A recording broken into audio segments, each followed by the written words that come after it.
Part 56. A Sledgehammer Breaks into Pirates. Author, Zippo. Chapter 551. Crocodile arranged for Gardeno to do this. Essentially, it's just a casual chess game. The situation in Alabasta is almost all under Crocodile's control, and the possibility of accidents is unlikely. Therefore, there is only one Galdeno here. Less than Galdeno. It's not worth much to stay here. On the contrary, let him go to the New World to do things, and no matter how effective he is, Crocodile will make money. If it fails, it will be nothing more than the loss of a subordinate and the loss of some funds. He, Crocodile, could afford to lose a subordinate like Gardeno, and he wouldn't even feel the slightest bit of distress. All in all, this matter is a serious win for Crocodile. Moreover, he really needs to arrange an eye in the New World to help him keep an eye on things. Nowadays, he cannot understand many situations in the New World. We can only grasp the general direction, which is the New World. In the next few years, a wave of wars will inevitably break out. Theoretically, he felt that he might not be able to keep up with the pace of this war. After all, he put all his energy on Alabasta. In the New World, there is no plan for him at all. He also doesn't know much about the real situation in the New World. But theory is theory, and reality is reality. Crocodile still wants to see if he has a chance to make some profits in it. Even if you can't get in, that's fine. If Moonlight Moria had agreed to cooperate with him, Crocodile must choose to trick Moria into exploring the New World for him. Then, he can see if there is a chance to fish in troubled waters and get some benefits. Unfortunately, Moria had no intention of reaching an agreement with him. So, after much thought, Crocodile decided to get Galdeno to go to the New World. There is nothing to lose anyway. What if it succeeds? If he really makes some good discoveries, maybe this is an opportunity. Red hair, that guy probably won't miss this opportunity, Crocodile murmured, and then his eyes opened suddenly, as if he thought of something. Logically speaking, Shanks, like me, should have no foundation in the New World. So, how should he participate in this change? It seems that there are only two options. The first option is to cooperate in depth with the Navy again. On the surface, this is very reliable. If Shanks's ambitions are not too big, cooperating with the Navy to find a new way out of this change is the safest choice. But, how big is Shanks' ambition? Crocodile didn't have any actual knowledge, but he estimated that this guy who was born on the Pirate King's ship and the bastard who never gave up fighting Orgrim should be the same kind of person as him. How could people like them not have grand ambitions? If his ambitions are big enough, then cooperation with the Navy may not be able to meet his demands in the New World. So, thinking back, how should he lay out his plans in the New World? There is no foundation, so you must find someone to cooperate with, or have already made arrangements. Could it be that, like myself, a role similar to Galdeno's was arranged? Thinking about it, it seems impossible that I was able to act like this because I had kept a low profile for so many years and no one would pay attention to me. The red-haired guy has a bad relationship with the Warhammer Pirates, and there's no reason why the Warhammer Pirates can't keep an eye on him in a place like this. Maybe the red hair would arrange it this way, but he certainly wouldn't put everything on this matter. So, is there any other way? What would you do if you were yourself? After thinking carefully, Crocodile came to the conclusion that if it were him, he would find a way to cooperate with the forces in the New World. Once he figured this out, Crocodile guessed some answers. Last time, the red-haired guy stirred up trouble in the New World. Perhaps, it was not to really get ahead, but to prepare for this real change? Did he lay his own line in the New World? This line should be the Big Mom Pirates, right? After all, these two parties should have a certain common goal, that is, deal with the Warhammer Pirates. I see, that is to say, in this war, the red hair pirates, in all likelihood, will cooperate with the Big Mom pirates. This is the specific goal, it's debatable. He shouldn't be stupid enough to cause trouble for Orgrim, right? Crocodile touched his chin and muttered to himself in this deserted office. By cooperating with the Big Mom pirates, can he defeat Orgrim? If the red-haired man really planned to do this, then what would happen to Crocodile? Crocodile would probably laugh out loud and stop paying so much attention to this idiot. But based on current speculation, the red-haired man shouldn't be such an idiot. So what is his goal? Crocodile is, after all, he didn't understand this. Because he really lacked information about the New World. For example, he didn't know at all about the turmoil between Katakuri and Charlotte Lingling. If he knew the news, he might be able to follow up. Like Orgrim, he understands the secret here. However, just some fanciful speculation can push things to this point. It has to be said that Crocodile is indeed a top conspirator, although the method used in Alabasta seems very low level, but it seems that this is the conspiracy that is most suitable for Alabasta. This just proves that he is extremely skilled in this aspect. It is precisely because he is top-notch conspirator, is that why he can reverse the red-haired plan so easily. At least in this aspect, Crocodile should be much more powerful than Orgrim, even more powerful than Beckman. Because although Beckman is extremely smart, but it is true that he is not very good at things like conspiracy. He is better at finding tricks and making long-term plans and developments from a higher perspective. Moreover, if you really want to calculate it, when facing the enemy, he prefers to use Yang. He is upright, and you can't avoid it. In this regard, he is more similar to Sengoku. After thinking for a long time, he still couldn't figure out what the red-haired guy wanted to do in the New World. Crocodile finally shook his head. Murmured insufficient information. At this time, he also had some regrets, regretting that he did not leave some backup in the New World in the early years. But after all, no one is perfect, and he is not a fairy or monster. He can do all the tricks to this extent. This is considered Crocodile's flaw, is that he is good at conspiracy and layout, but after all, he cannot stand on a higher level like Beckman, see and think, and in just over 10 years, the fact that Valen has grown so big is enough to prove Beckman's ability. Each of them has their own strengths, and there is no comparison between them. However, everything has pros and cons. If he really left a backhand in the New World, there will definitely be traces. If there are traces, it may be noticed by others. By then, it may not affect his low-key plan. How can it be like now, where all the big guys are so stupid? Even if he was making trouble in Alabasta, no one would care about it. There are gains and losses. Just when Crocodile was thinking about these problems, the door of his office was suddenly slammed.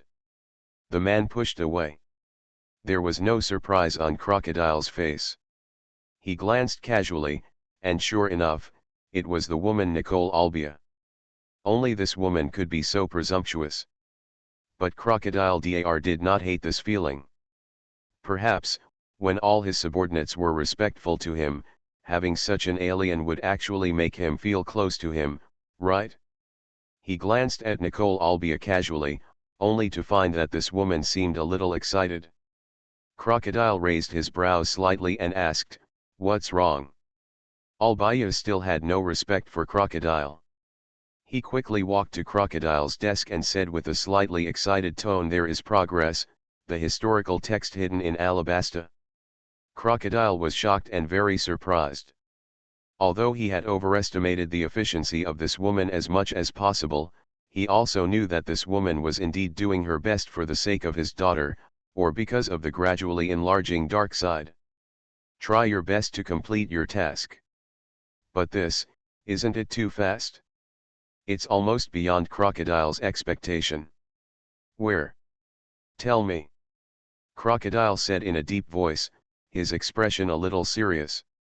The tombs where the royal family of the Nefertali family are buried, Albia responded very quickly. Crocodile was stunned for a moment, and then said burial sacrifice hall. That's right, it's most likely in the burial sacrifice hall, Albia said without hesitation. An evil smile appeared on Crocodile's lips, and he said you did a good job. If this matter is true, then my previous promise will be fulfilled. Cashed. Orbia nodded first, and then said with some worry, but the burial sacrifice hall is a forbidden area for the Nefertali clan. It is heavily guarded. No one can enter except for the blood of the Nefertali clan. How can I get the historical text? This kind of thing is very simple.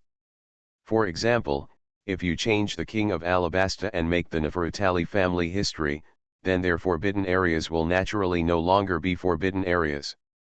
Crocodile smiled very evilly. He did not continue to talk about other methods, but looked at Albia with interest, as if he wanted to observe how dark this woman had become.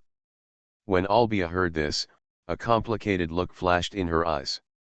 She was a little struggling and a little uneasy. But in the end, she couldn't help but ask, although I don't know what your real plan is, you are indeed, is it right to attack the royal family of Alabasta? How long will it take for you to let me see the text of history? Ha ha ha ha ha ha, Crocodile couldn't help laughing after listening to Albia's words. Although Albia didn't say anything clearly, the meaning behind it was already obvious. For the sake of this so-called historical text, she no longer cares about the life or death of the Nefertali royal family, or the changes in the country's political power. This doesn't prove anything, but it's enough for Crocodile. Because, he could feel that Albia's depravity and darkness were getting deeper. Soon, you will be able to see it. Crocodile said with an evil smile. Albia was stunned for a moment and asked, are you really going to attack the royal family of this country? Crocodile slowly exhaled a puff of smoke, waved his hands and said, it's not the time yet, I'm not that anxious, but, Nicole Albia, I already told you when we first met. One thing for you, that is, in Alabasta, I, Crocodile, am the king of the desert, Nefertali. That forbidden area is only for ordinary people.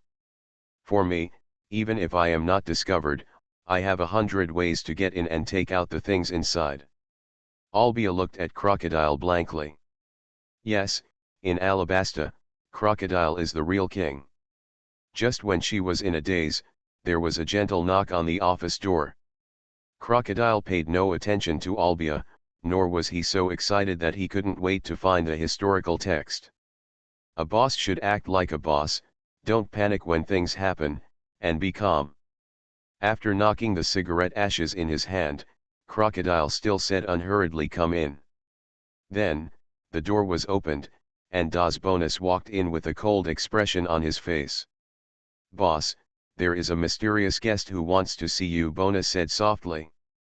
Crocodile frowned slightly and asked, who is it?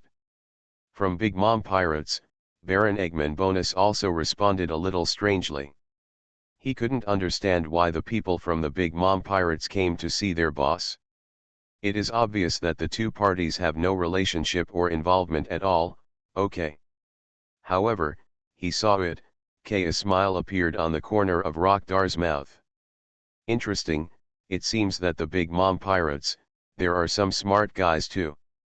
Crocodile said with a chuckle. Please give me flowers and monthly tickets, big guys. A sledgehammer breaks into pirates. Author, Zippo. Chapter 552. When he woke up in the morning, Orgrim's mind was still a little dazed, as if he was recalling what he was dreaming about.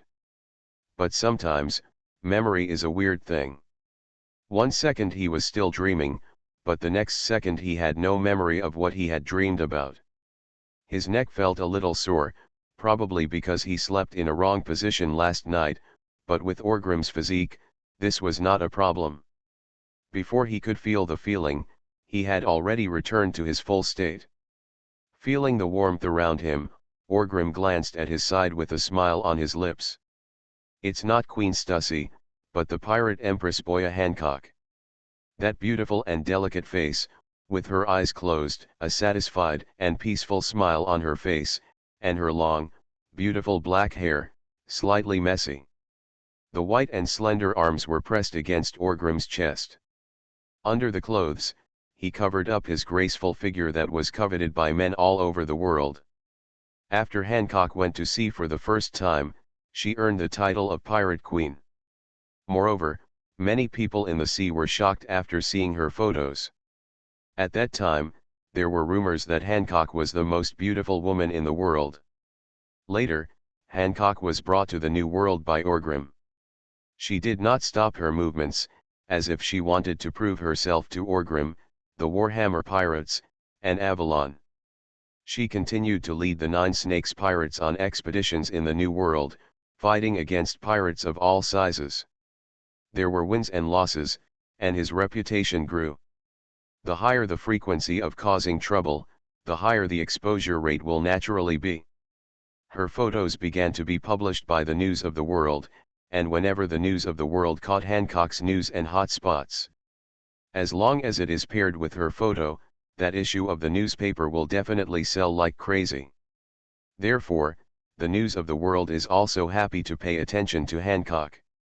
This became a virtuous cycle, and Hancock's exposure increased further. In the end, the title of the most beautiful woman in the world was widely recognized.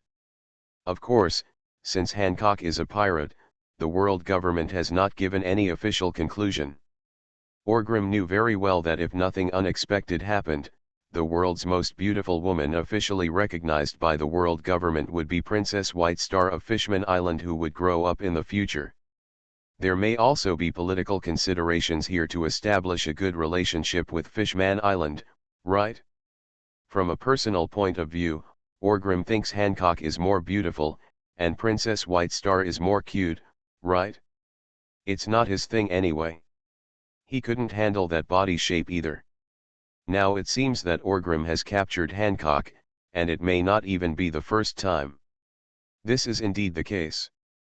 Queen Stussy did not do anything inside to stop Orgrim or anything like that.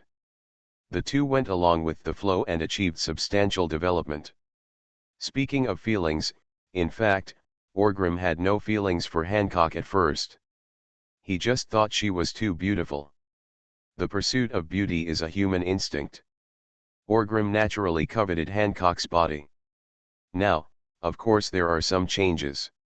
After all, Hancock is beautiful, fair-skinned, obedient, and well-behaved, and is determined to be completely devoted to one person. Who else wouldn't be tempted? However, Hancock was also very sensible and did not compete with Queen Stussy for this. Therefore, Orgrim's harem is relatively harmonious. Hancock does not always live on Avalon Island. Most of the time, she will wander around the New World. Even if she comes back, she will most likely live on Nine Snake Island next to Avalon Island. After all, she is the Emperor of Amazon Lily. And Orgrim usually wouldn't spend the night with Hancock on Avalon Island. Although Queen Stussy didn't care about this, Orgrim had a deep affection for the Queen and would pay attention to these issues to some extent. Therefore, Orgrim is on Nine Snake Island at this time, in Hancock's territory, and in her Emperor's palace.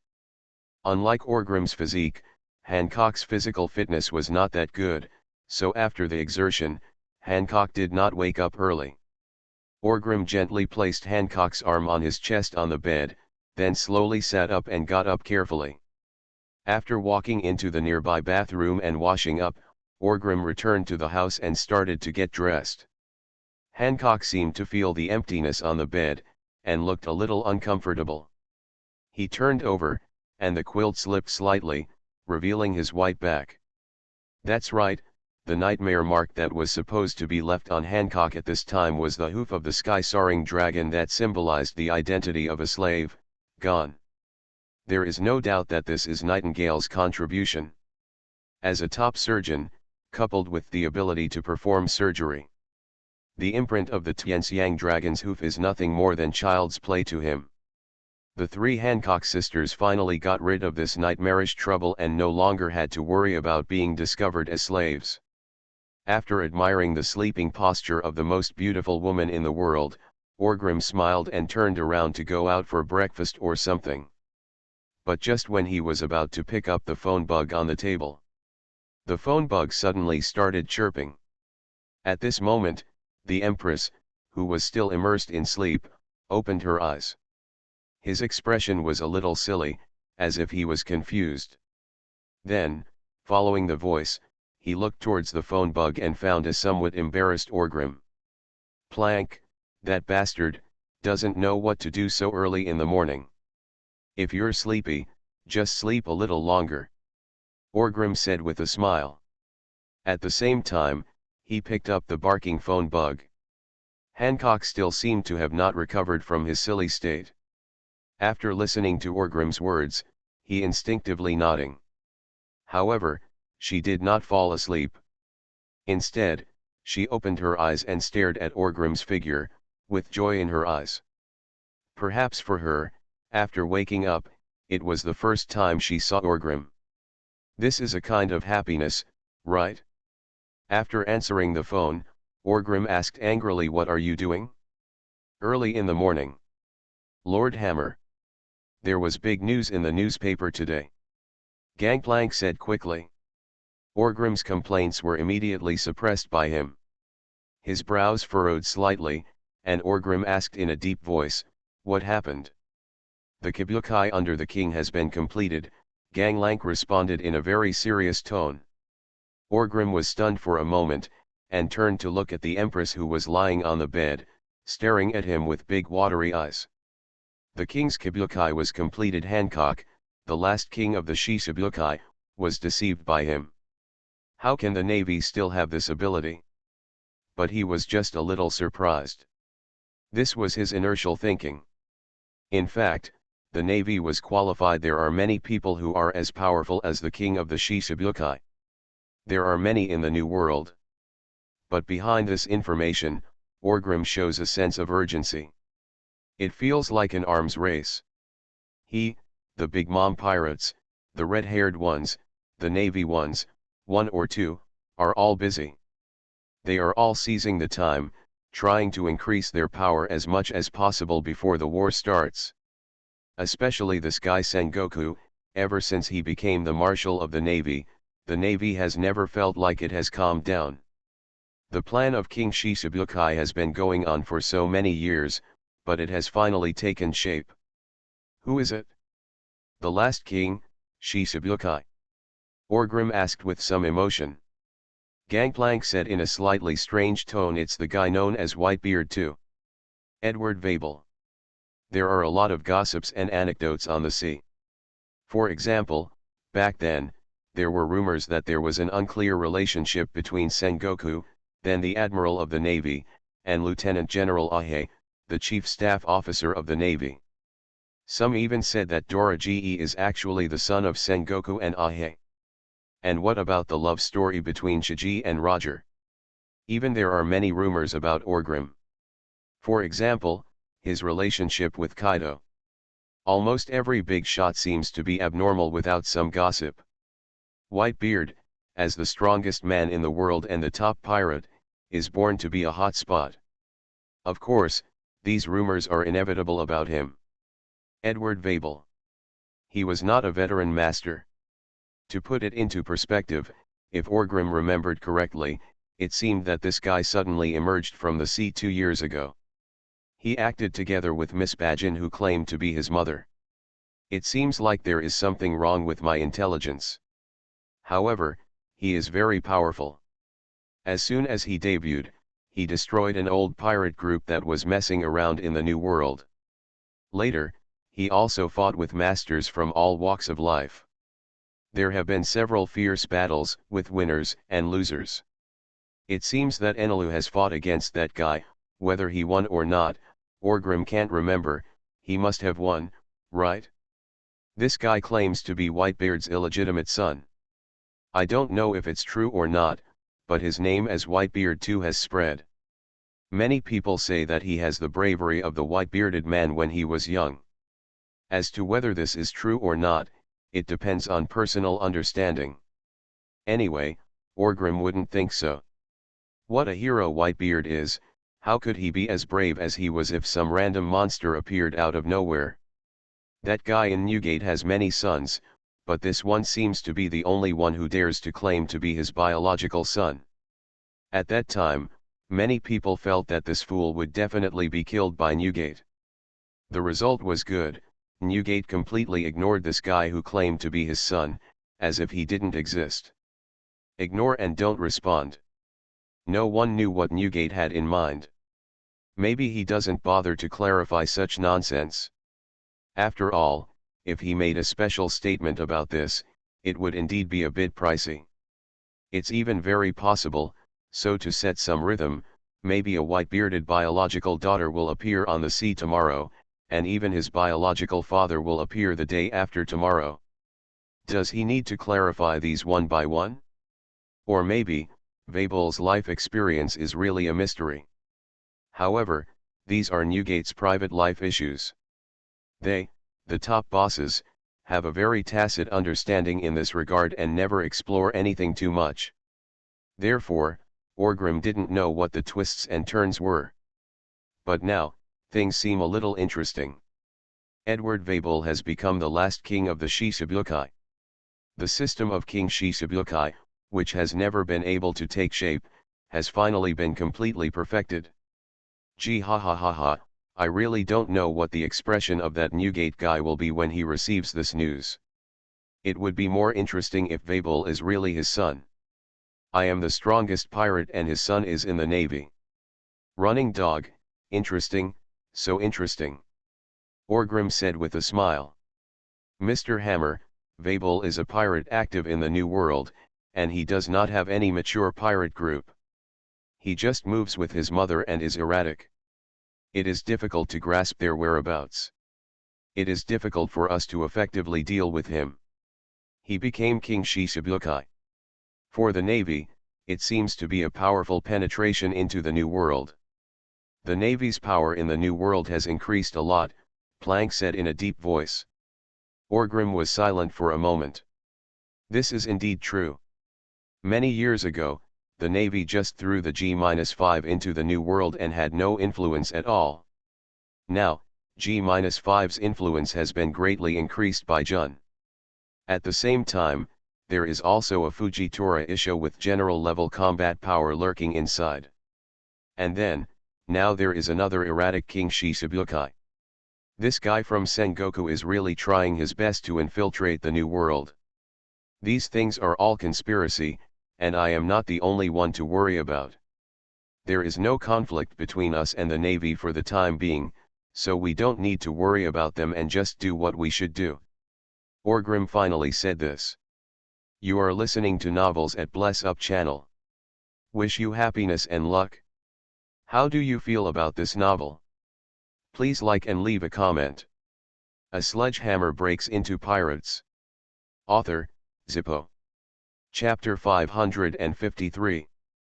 There was a problem with the background in the last chapter. I already complained. Alas, I accepted it. Holding an apple in his hand and chewing it, Orgrim walked into his courtyard on Avalon Island. Hancock did not follow. After having breakfast with Orgrim, she went to do her own thing. Most of the main members of the 3rd Legion of Avalon were recruited from Amazon Lily. Therefore, Hancock also became the head of the 3rd Army. Although she is the Emperor of Amazon Lily. Amazon Lily is also a nation of powerful warriors. But this country has very little established military combat experience. Hancock is also a newbie in this aspect.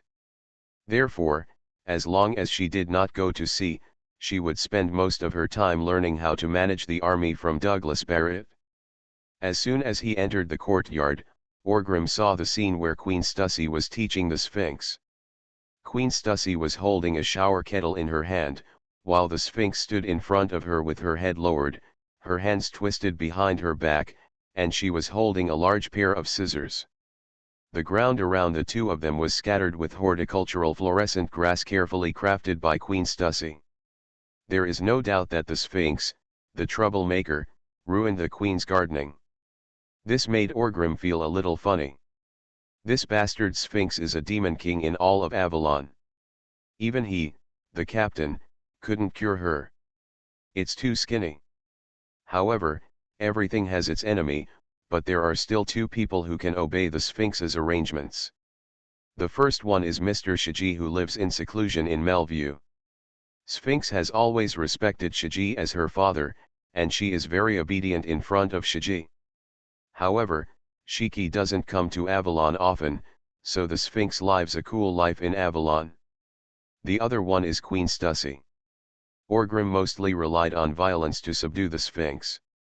He caught this bastard lowly and beat her up, swollen her butt. But the queen was able to use gentle means to hold the Sphinx in her hands. That's not a ladylike thing to do, Sphinx Queen Stussy said in a very gentle tone. But Sphinx lowered her head, looking aggrieved. If it were another person to teach her, I guess this guy would have pulled out a gun and screamed that he was going to shoot him up. Is your head gone? You can't be so rough next time, you know. Seeing the aggrieved look on the Sphinx's face, Queen Stussy also said a little funny. The Sphinx then raised her head and said quickly, I know, Stussy. Well, it's good that you realize your mistake. What do you want to eat for lunch? I can cook for you myself. Queen Stussy asked with a smile. After hearing this, Orgrim was stunned for a moment, turned around and left without hesitation. The Sphinx's newly recovered smile froze. Queen Stussy's cooking skills are really beyond words. Thanks to Orgrim's physical strength and talent, he was able to survive her devastation. That's what Beckman would call it, extremely poisonous food. No. No need, I'm not hungry, I have no appetite, Sphinx said with a somewhat stiff expression.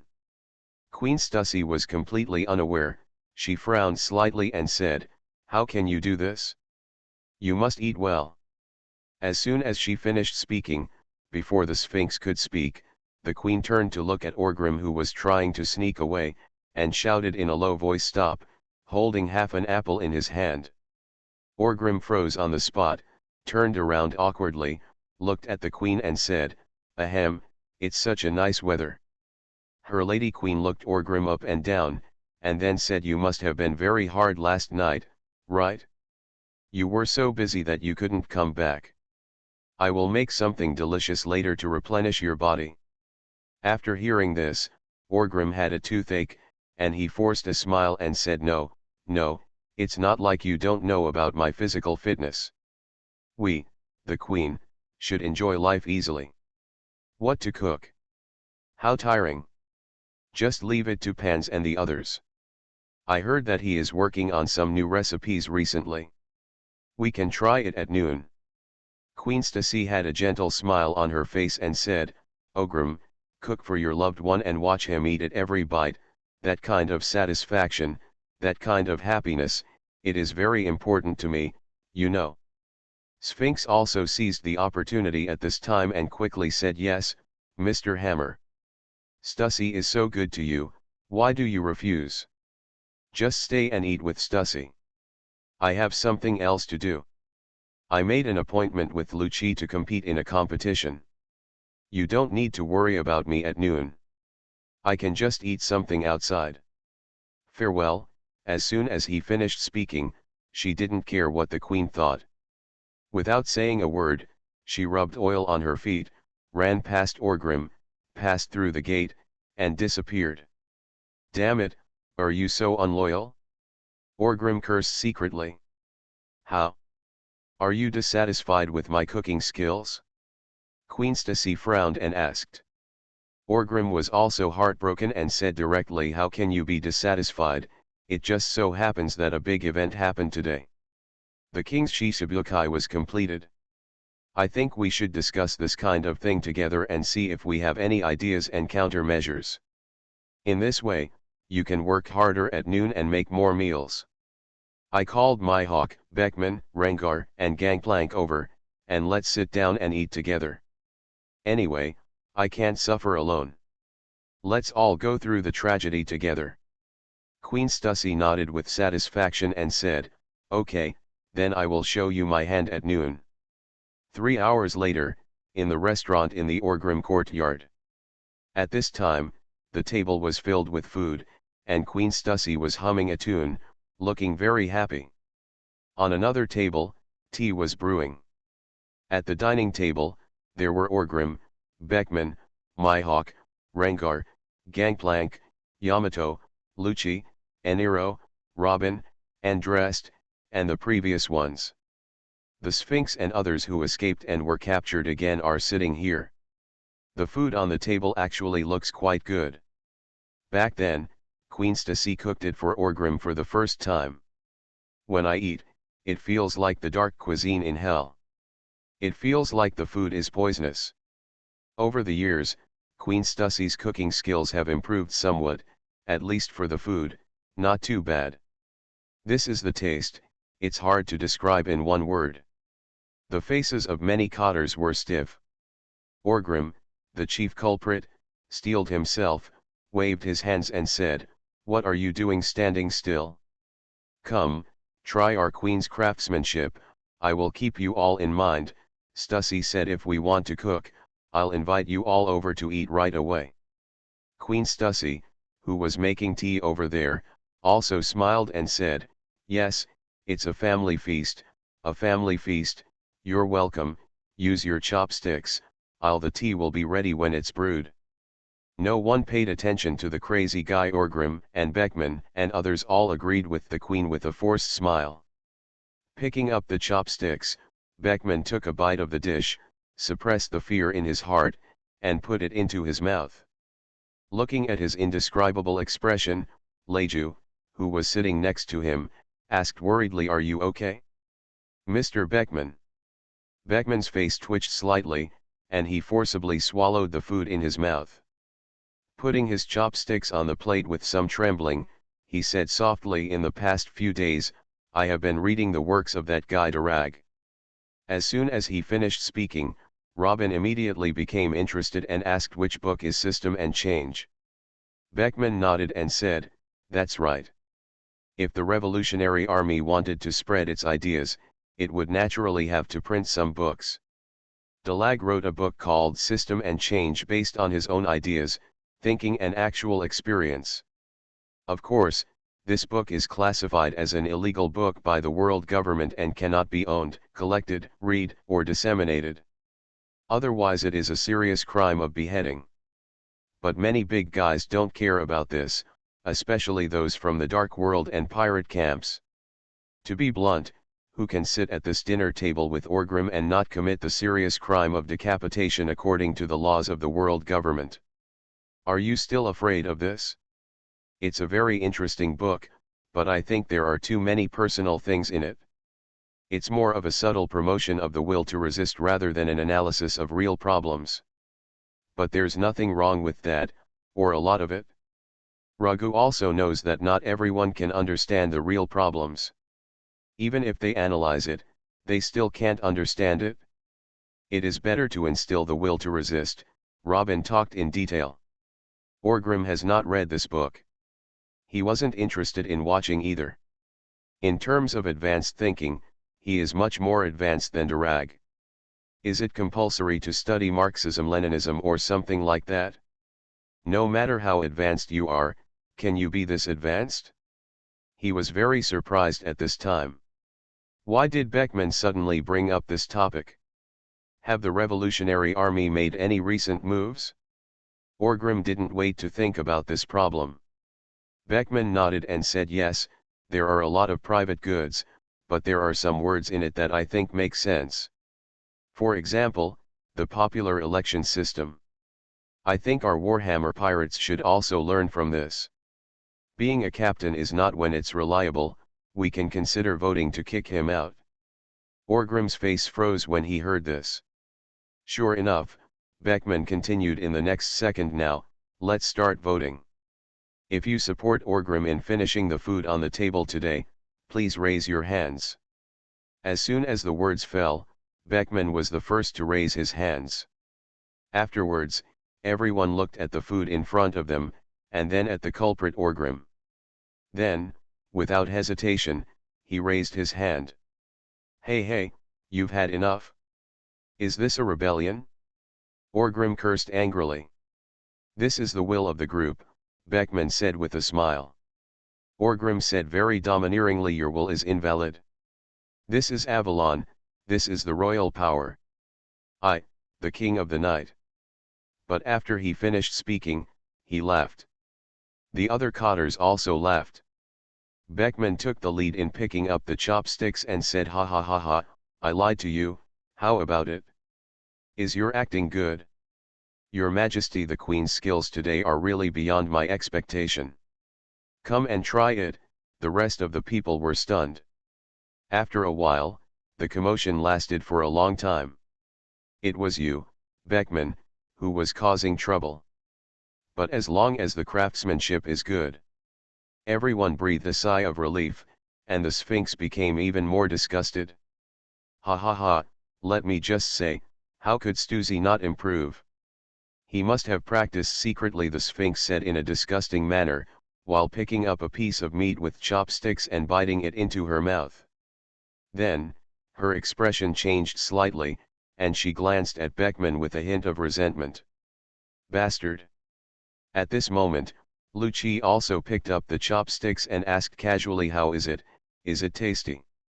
The eyes of the Sphinx flashed, pretending to be very delicious, chewed hard twice and said, it's delicious, it's so delicious, come on, try it. When the others heard this, they were not polite at all. Together with Lucci, they picked up the food in front of them and ate it into their mouths with a smile. Then, they all looked at Beckman in perfect agreement.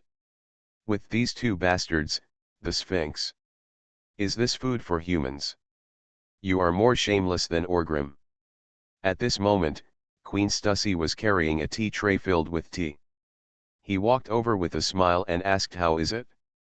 How was my craft today? Beckman raised his thumbs without hesitation and said, it's delicious. Come on, Queen, sit down and try it. As soon as he made this move, the others also reacted and said one after another, yes, it's so fragrant, beyond my imagination. Come on, please give it a try, Queen. Stussy took it seriously, thinking that she had performed beyond her level today. She happily picked up her chopsticks, took a mouthful of food and said, I knew it would work this time. I asked Pans for advice. After finishing speaking, her lady queen put the food into her mouth, and then the smile on her face froze. After a long time, her lady queen picked up the teacup, took a sip and said, I suddenly want to eat barbecue. Everyone, I'm treating you today. This is how the queen's new meal came to an end. Queen Stussy once again wasted a table of food, and with tears in her eyes asked everyone to go out to a restaurant and have a barbecue. A sledgehammer breaks into pirates. Author, Zippo. Chapter 554. Admiralty Marineford. The treatment of senior Navy generals is very good. Especially a real big shot like the Marshal. Generals and marshals have their own private restaurants. How corrupt. At this time, in this restaurant, the Warring States Marshal was eating with his old friends. Have a taste of the water and meat brought from the capital of Seven Waters. Marshal Warring States waved his hands and said with a smile. Teacher Zifa, who was sitting opposite him, was not polite at all. He picked up a piece and started eating. While eating, Garp asked, when will the red-haired guy leave? New World. The Warring States Marshal glanced at Garp in a funny way and said, are you still staring at him? That bastard, I have a sworn feud with him. This is not over yet, Garp said angrily. Marshal Warring States smiled helplessly, and then said, maybe he is also worried that I will betray him. Anyway, he only asked us to secretly escort him into the New World. After that, I can't control how he leaves. Maybe he won't leave, not sure. Asshole guy, Garp cursed again. Ever since that bastard Shanks led Luffy astray, no amount of manipulation by Garp could change Luffy's thinking. Finally, in a rage, Garp sent Luffy to Dodon for training. It's better to be a bandit than to go out to sea and be a pirate. Because of this, Luffy met Ace and Sabo. The story here is no different from the original one. Garp was busy with his own affairs and didn't have much time to continue arranging for Luffy and the others, so he returned to the Navy headquarters. The last king, Shichibukai, Zifa suddenly said. "What's wrong?" Marshal Warring States frowned slightly and asked. "Is this what you plan to use against Whitebeard?" Zifa chewed the meat in his mouth and asked softly. Zifa had his arm cut off by Orgrim. After that, he has been working as an instructor in the officer training camp at the Navy headquarters, and he is a principal level figure due to the strength of Orgrim. The New World Navy does not have much influence. Even if G-5 is there, the Navy will not enter the New World to cause trouble. Therefore, Zifa has not led his students going to the New World for some practical training. He usually takes the students to the first half of the Grand Line to accumulate some basic experience. Therefore, he has not met Edward Vabel, nor has he fought against him. Those students were not slaughtered. For this former admiral who had been miserable for half his life, it should be considered a kind of redemption. Otherwise, if Edward Vabel joins the Seven Warlords, Zifa will go crazy. By then, he will probably leave the Navy. That is not a good thing for pirates like Orgrim. After all, the crazy Zifa is very threatening. Almost all of Orgrim's belongings, they are all in the New World. If this old guy is really crazy and goes to blow up the New World, then everyone will have to play together. Although Sengoku was a mortal enemy of Orgrim, he was the Marshal of the Navy after all, and it was impossible for the Navy to put all its focus on Orgrim, a pirate. The biggest pirate in the entire New World is his target. Whitebeard is the only boss who is on par with Orgrim. Of course, the Warring States period should pay more attention to him. Yes and no. Marshal Warring States smiled. He picked up the teacup on the table, took a sip, and put the food in his mouth down. Then Warring States continued to speak. All forces are stepping up preparations to deal with this wave. World war is inevitable. What Shanks said before is very reasonable, that is, Whitebeard's time is running out, and he is no longer young, so that bastard Orgrim will target Newgate, right? Garp suddenly said. Warring States was stunned for a moment, then nodded and said yes. Most people think that Orgrim should take action against Charlotte Lingling, but now, I think, he must take action against the Whitebeard pirates. Yes, the strongest. How could it have the suffix one? Zifa also said with some emotion. Well, he must decide the outcome with Newgate before Newgate can no longer carry the knife. Carp also said the same. It is undeniable that Newgate was one of our strongest opponents. After Roger's death and before Orgrim really came forward, he was the most difficult guy. But now, I vaguely feel that he is not Orgrim's rival. Warring States' eyes were a little vague, and he murmured with emotion. After his words fell, the movements of Zifa and Garp's hands stopped. It seems that Orgrim is their main opponent now, but in essence, Orgrim's qualifications are much younger than them. According to the old and new eras, they can all be regarded as heroes of the old era. Whitebeard is naturally one of them. As one of the heroes of the old era, representative, if he is defeated by Orgrim. Even his opponents, Warring States and others, can't help but feel a little sentimental, a little bit sad.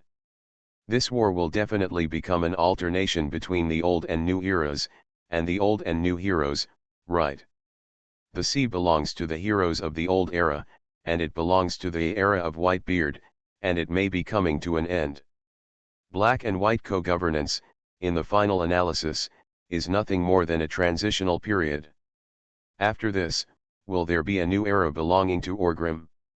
After sighing, Cap said leisurely, "You are right, I also have a vague feeling that Newgate will not be Orgrim's opponent. He will most likely lose this time. We are old, and so is he. The Whitebeard pirates are no match for the Warhammer pirates." Zifa nodded and said. "Therefore, I have to make this plan. No one can really see what the outcome of the war between Orgrim and Newgate will be, but if Orgrim wins, Newgate still has a chance. Live, warring states asked the doubts in their hearts. Zifa and Garp both fell silent.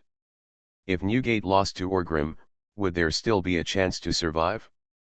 After thinking for a long time, Garp and Zifa were helpless. He shook his head and said, I don't know. Does Orgrim have a reason to kill Newgate? There should be some. How simple is it to eliminate the root of the problem? But the world is not that simple. In the past, warring states and others thought that Orgrim was extremely cruel. A very bloodthirsty person. The more I learned later, the more I realized that this was just a way for Orgrim to frighten his enemies when he was weak. He himself was evil, but he was not a cruel guy. On the contrary, among the four emperors today, perhaps Orgrim has the best temper? It's not like he has never let his opponents go, which is a bit embarrassing to say, such as Kuzan and Sakaski. Everyone on the sea knows that Orgrim and Newgate admire each other very much. They have no personal hatred. The reason why they are on opposite sides is because they are both too strong. So strong that both I want to overwhelm the opponent and become the strongest. That's all. In essence, this is just a challenge from the new king to the old king. If Orgrim really wins, according to the Navy's analysis of him, with Orgrim's character who is not afraid of the future, not afraid of revenge, and is willing to accept the challenge of the strong, it is not impossible for him to let Newgate go. Therefore, the Navy bosses are not sure if Newgate loses in the hands of Orgrim, will you die? Yes, it is precisely because I am not sure that I have to make more preparations. I can't put all my hopes of killing Newgate on that bastard pirate in Orgrim, right? Marshal Warring States put away the somewhat emotional thoughts in his heart and said with a smile. Vabel was indeed one of the means he used to deal with Newgate. No matter whether Newgate is dead or alive after this war, it can have some effect.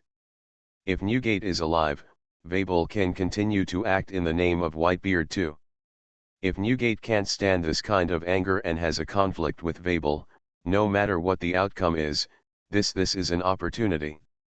If Newgate dies, Vabel can completely split the remaining power of the Whitebeard pirates in the name of Whitebeard's own son and nip the bud of revival in the cradle. Completely destroy Whitebeard. The Beard pirates became history. And Sengoku didn't need to worry about all this, because he carefully studied Whitebeard too and found that his mother seemed to have such a plan. The goals may be different, but the process is consistent. Therefore, he only needed to give that idiot Vabel the title of the king of the seven martial arts. Then just sit back and watch the show. No big price to pay. Guaranteed profit without loss. Neither Garp nor Zifa spoke, and the three of them ate their food in silence. After a long time, Garp took a sip of tea and suddenly asked, so, with this change in the new world, which of the four emperors do you want to kill? Whitebeard. Orgrim. Charlotte Lingling. Ha ha ha, Sengoku laughed. After a short pause, Sengoku said, I told the red-haired man that our navy wants to kill the Big Mom pirates, so we have to join forces with him. We all know this. Zifa nodded and said. So what actually happens? Asked Karp. Everyone overestimates our navy. I have no intention of killing any of the Yonko. Of course, if something happened to them, I might laugh out loud, Warring States said with a smile. After a slight pause, Warring States continued, the only fundamental purpose I am pursuing this time is to give the Navy more power to establish a foothold in the new world after the chaos, and to firmly take root in it, so as to prepare for the next time. Make preparations, that's enough. Warring States likes to say a saying, that is, eat the meal one bite at a time, and walk the road step by step. He is a very calm person who doesn't like to take risks. This is especially true after he became the Admiral of the Navy and took on the future of the entire Navy. But after taking the stage, however, he has been creating a feeling to the outside world that the Navy is on a hurried march. It's a special recruitment of civilian masters, it's a compliment to the King's Shichibukai, it's a joint effort with Red Hair, and so on. It seems that he is impatient to destroy the New World. In fact, these are all false signals sent by the Warring States period.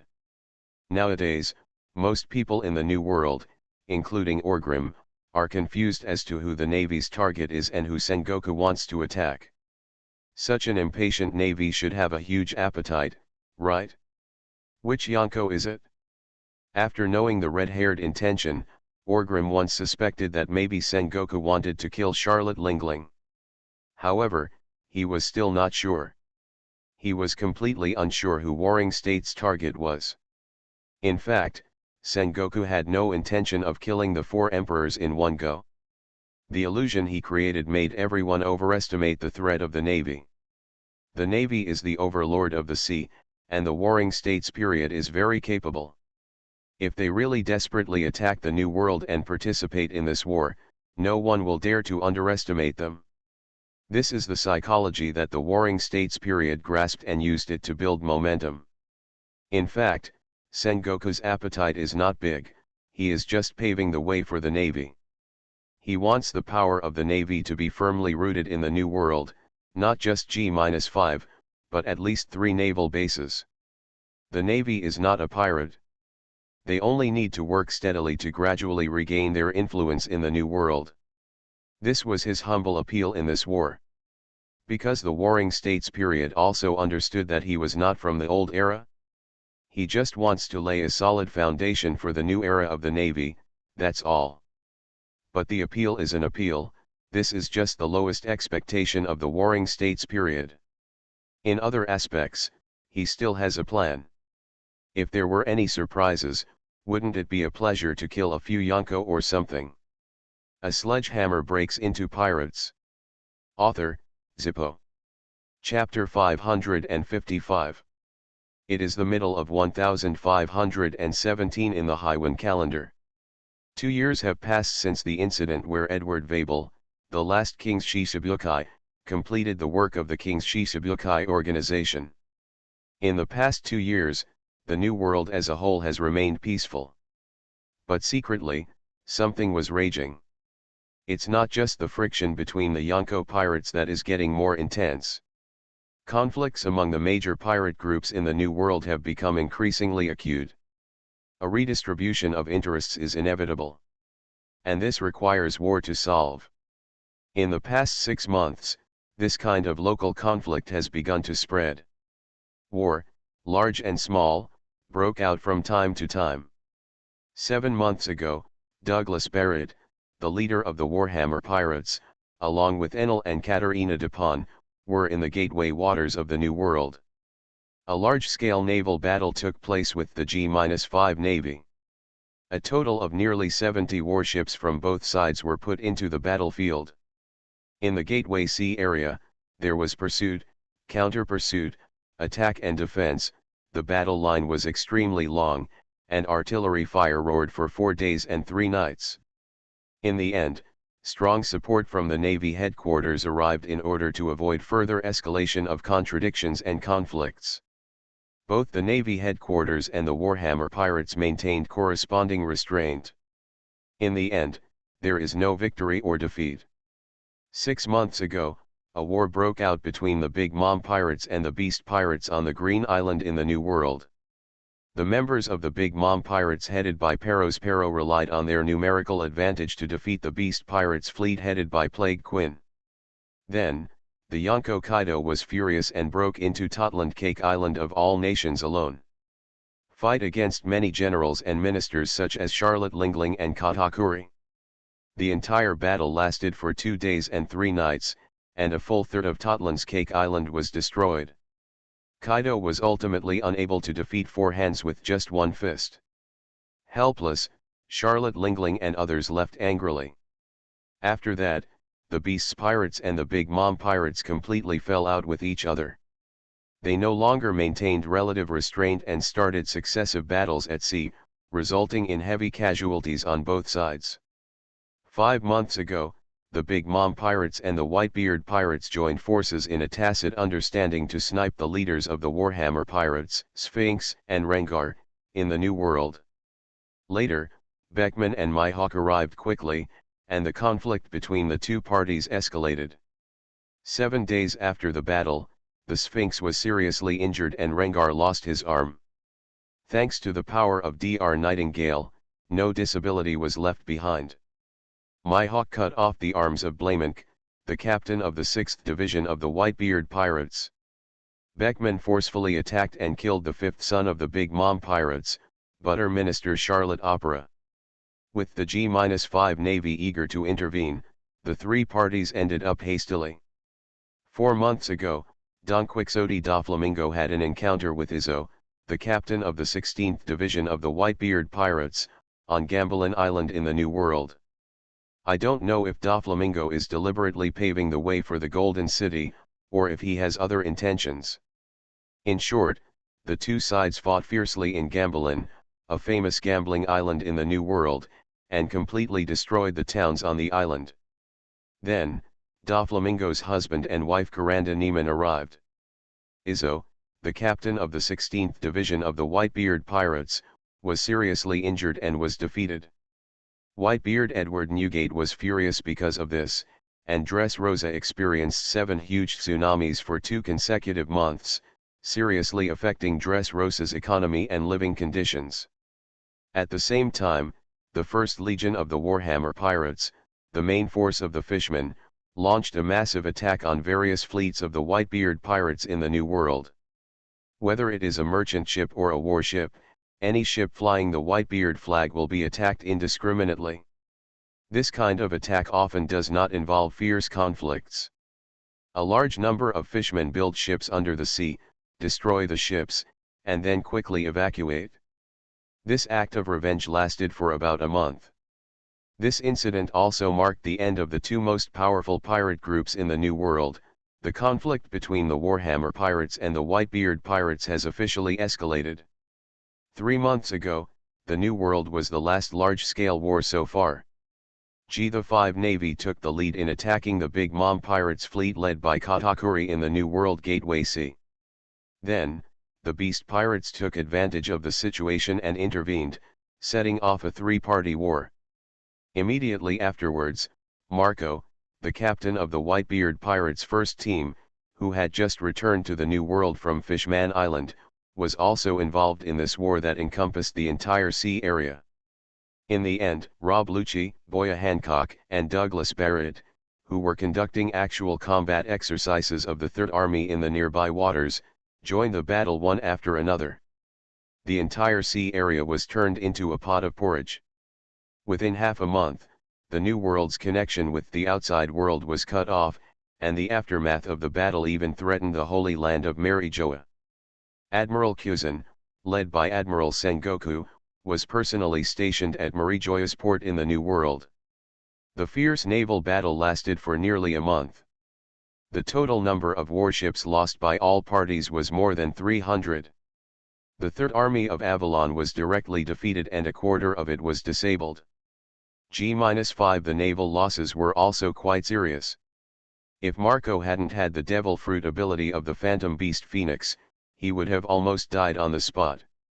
Katakuri was also seriously injured, and 2/3 of the fleet he brought out sank. In short, this is a war with no winners. After the end of this war, the New World was calm for 3 whole months, and there was no longer the previous rhythm of 1 war per month. It seems that all the big forces that want to stir up trouble in the New World are silently licking their wounds, waiting for a new round of storm to come.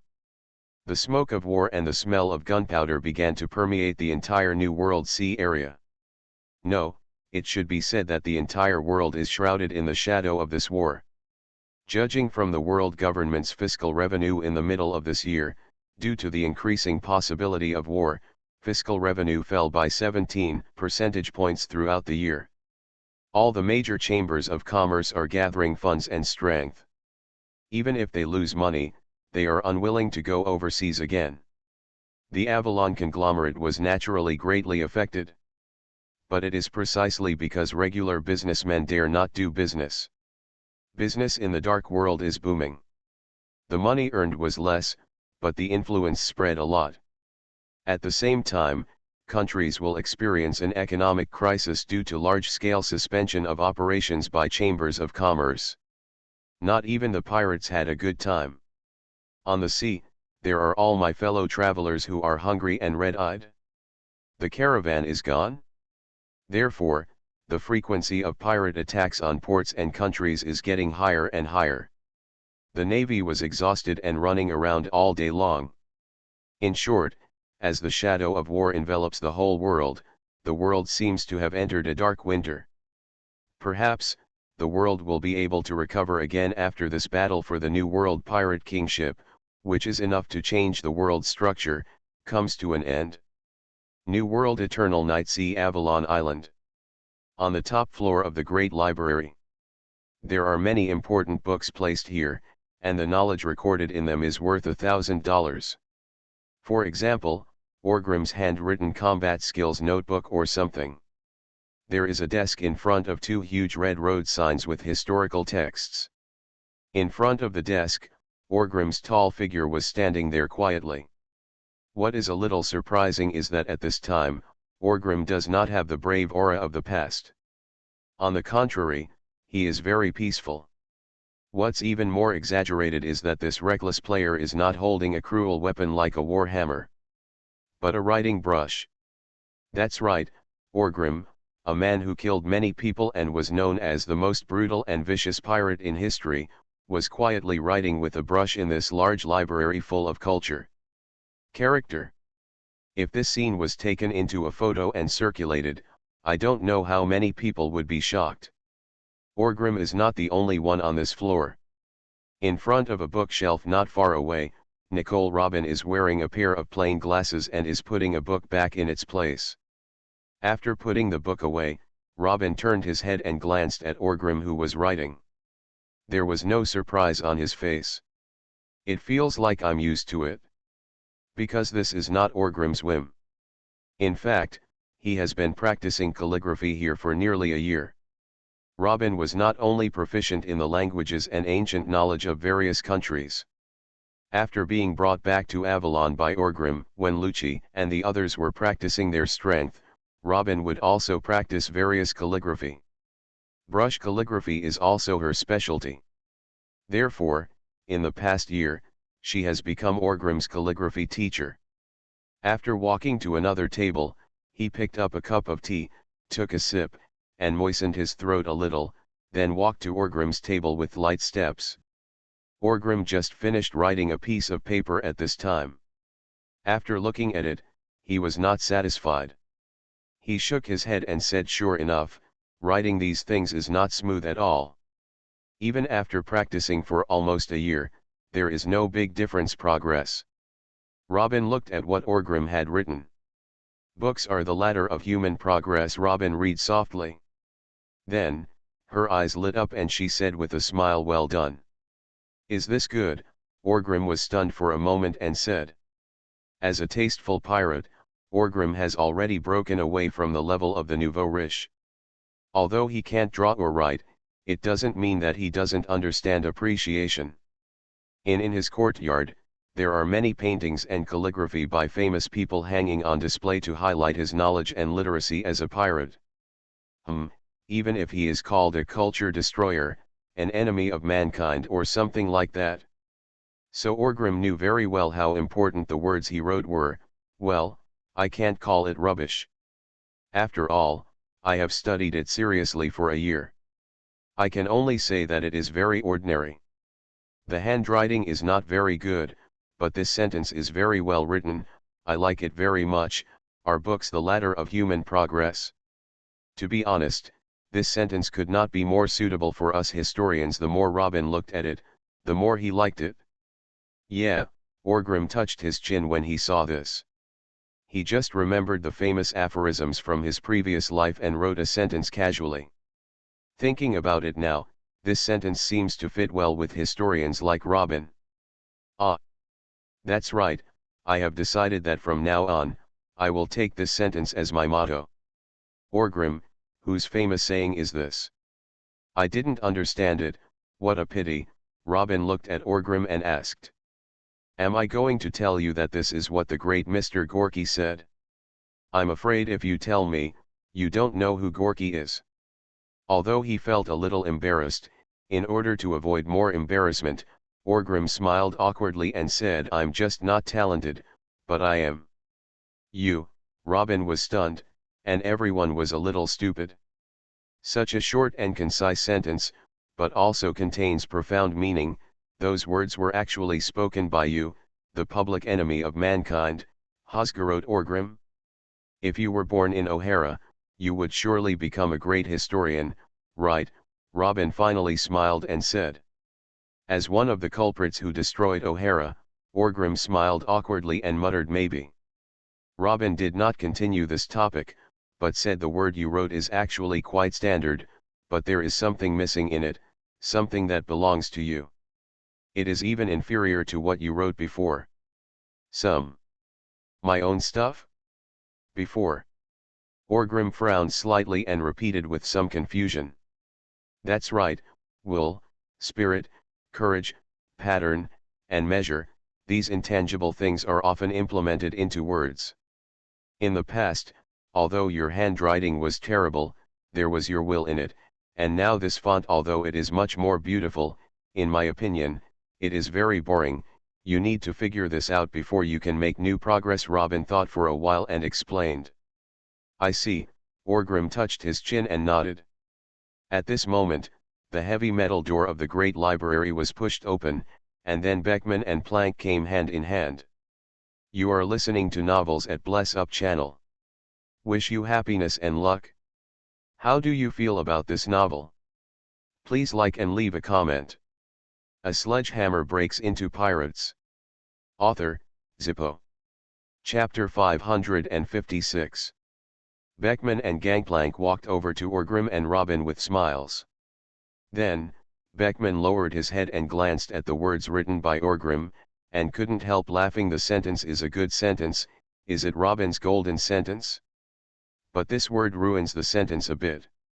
Orgrim rolled his eyes and said, fuck you. Ha ha ha, Mr. Beckman, you guessed wrong. The sentences and words are all Orgrim's, Robin said with a smile. Beckman glanced at Orgrim in surprise, then looked at that sentence again, smacked his lips and said, you can't tell a person by his appearance. Are you praising me or hurting me? Orgrim cursed angrily. Ha ha ha ha, figure it out for yourself, Beckman said with a laugh. If you have the ability, write it, Orgrim argued. This is what you said, let you see what I am capable of. Beckman was not polite. As he spoke, he took the brush from Orgrim's hand.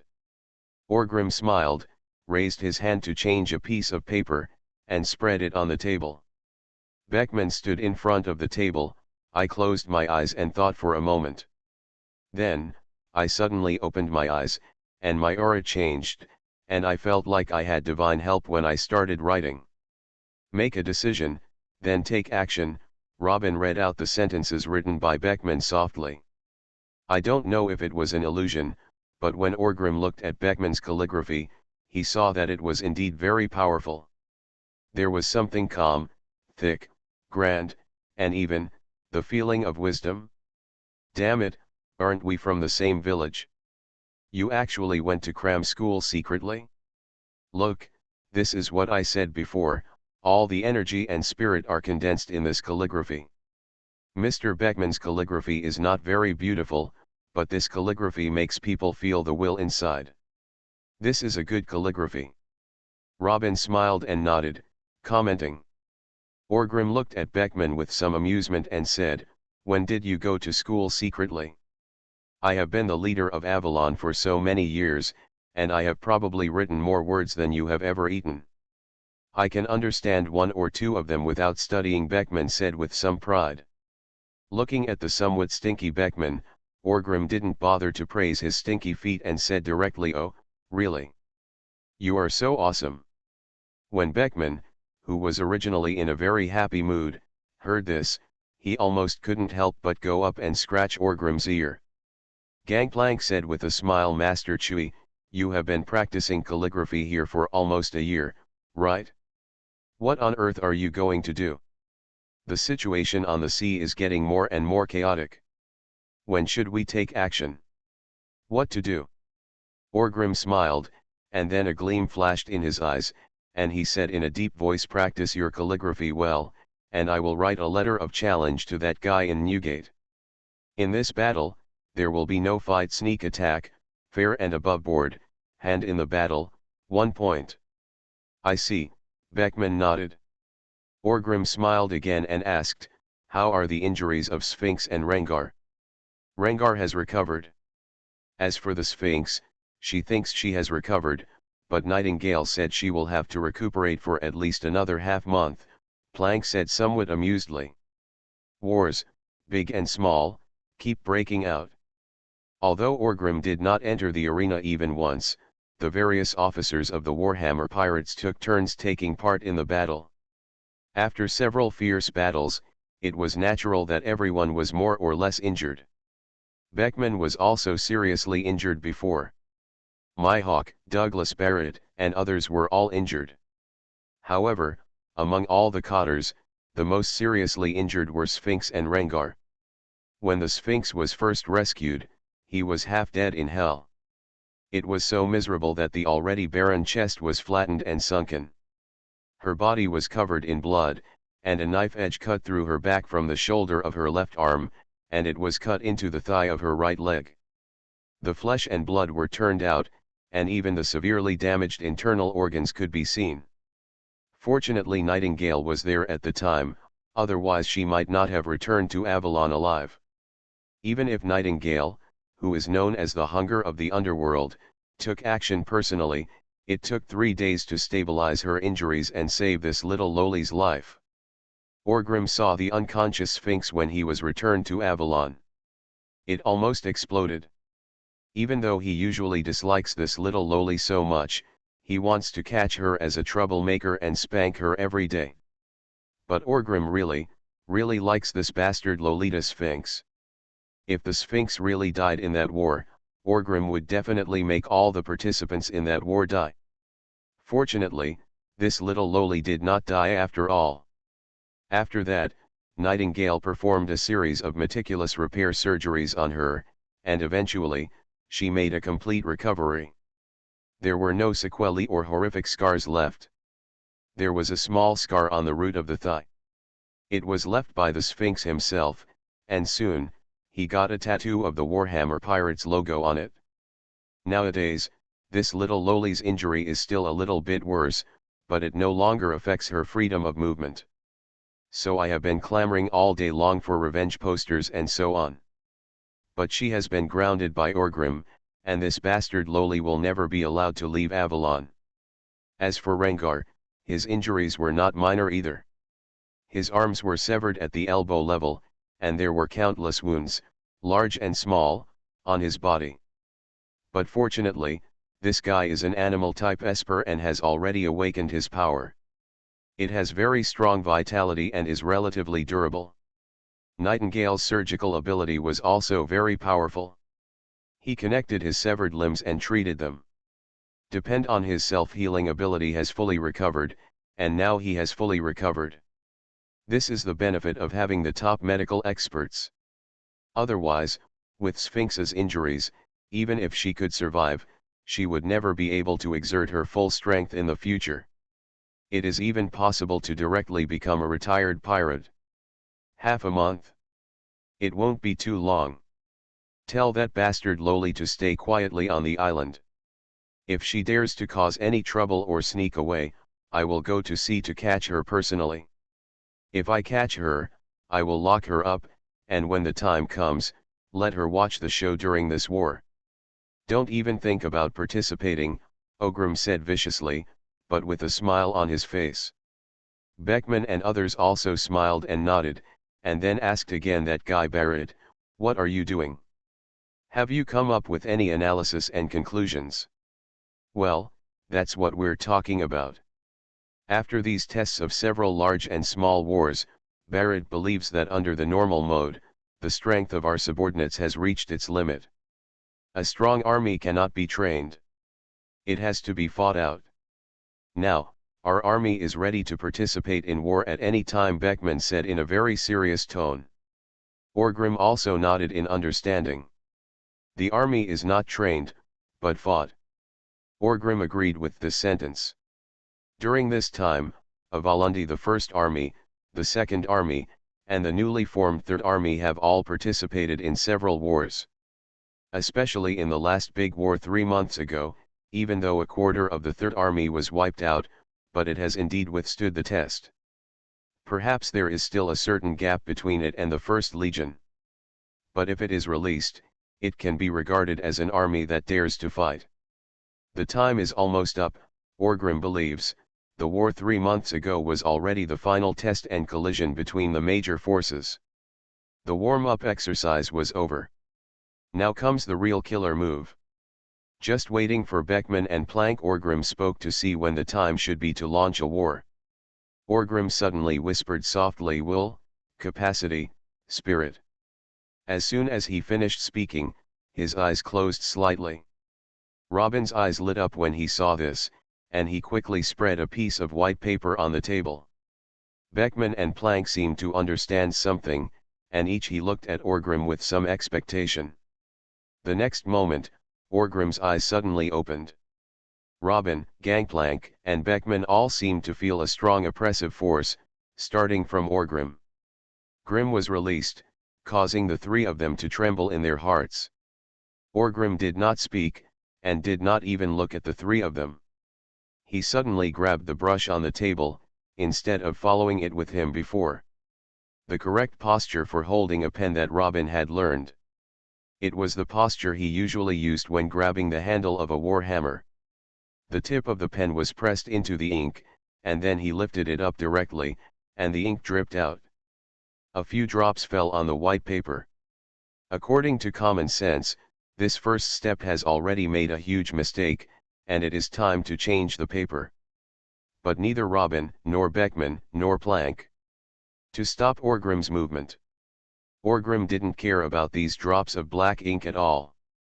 With a wave of his hand, he grabbed the brush and started writing on the paper. A strong and powerful momentum followed the tip of the pen, it fell on the paper. There was no long speech. Orgrim moved very quickly. After 3 or 5 breaths, he stopped. He only wrote one word. War. Good words, Robin couldn't help but praise first. The words were still ordinary, but just at a glance, there was an evil aura rushing towards his face. It was like thousands of troops, ready to go. At the same time, there was another element in this word. The extremely strong self-confidence seems to overflow from the paper. If you fight, you will win. It's indeed a good word, with the power of a warrior and an iron horse. You don't sound like a pirate, but a Navy admiral, Beckman also sincerely praised. Gee ha ha ha ha, is a naval admiral worthy of being compared with me? If it were the marshal from the Warring States period, it would be almost the same, Orgrim said with a smile, with a strong sense of confidence and unruliness in his tone. After speaking, Orgrim threw away the brush in his hand, picked up the teacup on the table, and calmly he took a sip and said to Gangplank, put it away and send Enel to give it to the guy with white beard in person and tell him that I will definitely win this time. Got it, Mr. Hammer, Glank responded quickly. Then, he carefully dried the paper on the table and put it away. Only then did he discover that the word war was also printed on the table. I'm afraid Orgrim couldn't contain his energy just now, so it seeped into it. How about it? Is my word considered powerful? Orgrim looked at Robin happily and asked. Then he noticed that Robin's expression was a little strange. Why was his face red? Is there something shy about him? What's wrong with you? Orgrim asked in surprise. Robin glared at Orgrim fiercely, and then said it's nothing. After that, she ignored Orgrim and turned around and walked towards the door of the big library. Orgrim scratched his head strangely, looked at Beckman aside and said, this what's the situation? What have I done? Alas, it's so quick for women to fall out. The little lowly was still obedient back then. Unknowingly, Robin has grown up too. Beckman also looked at Orgrim helplessly. Finally, his eyes rested on the teacup in Orgrim's hand. "That teacup, is it Robin's? You guy, just drink it as soon as you pick it up. It's nothing, you can think about it yourself.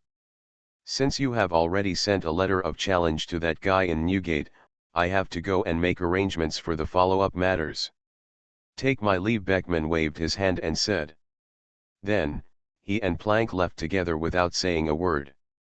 Orgrim was the only one left in the huge library.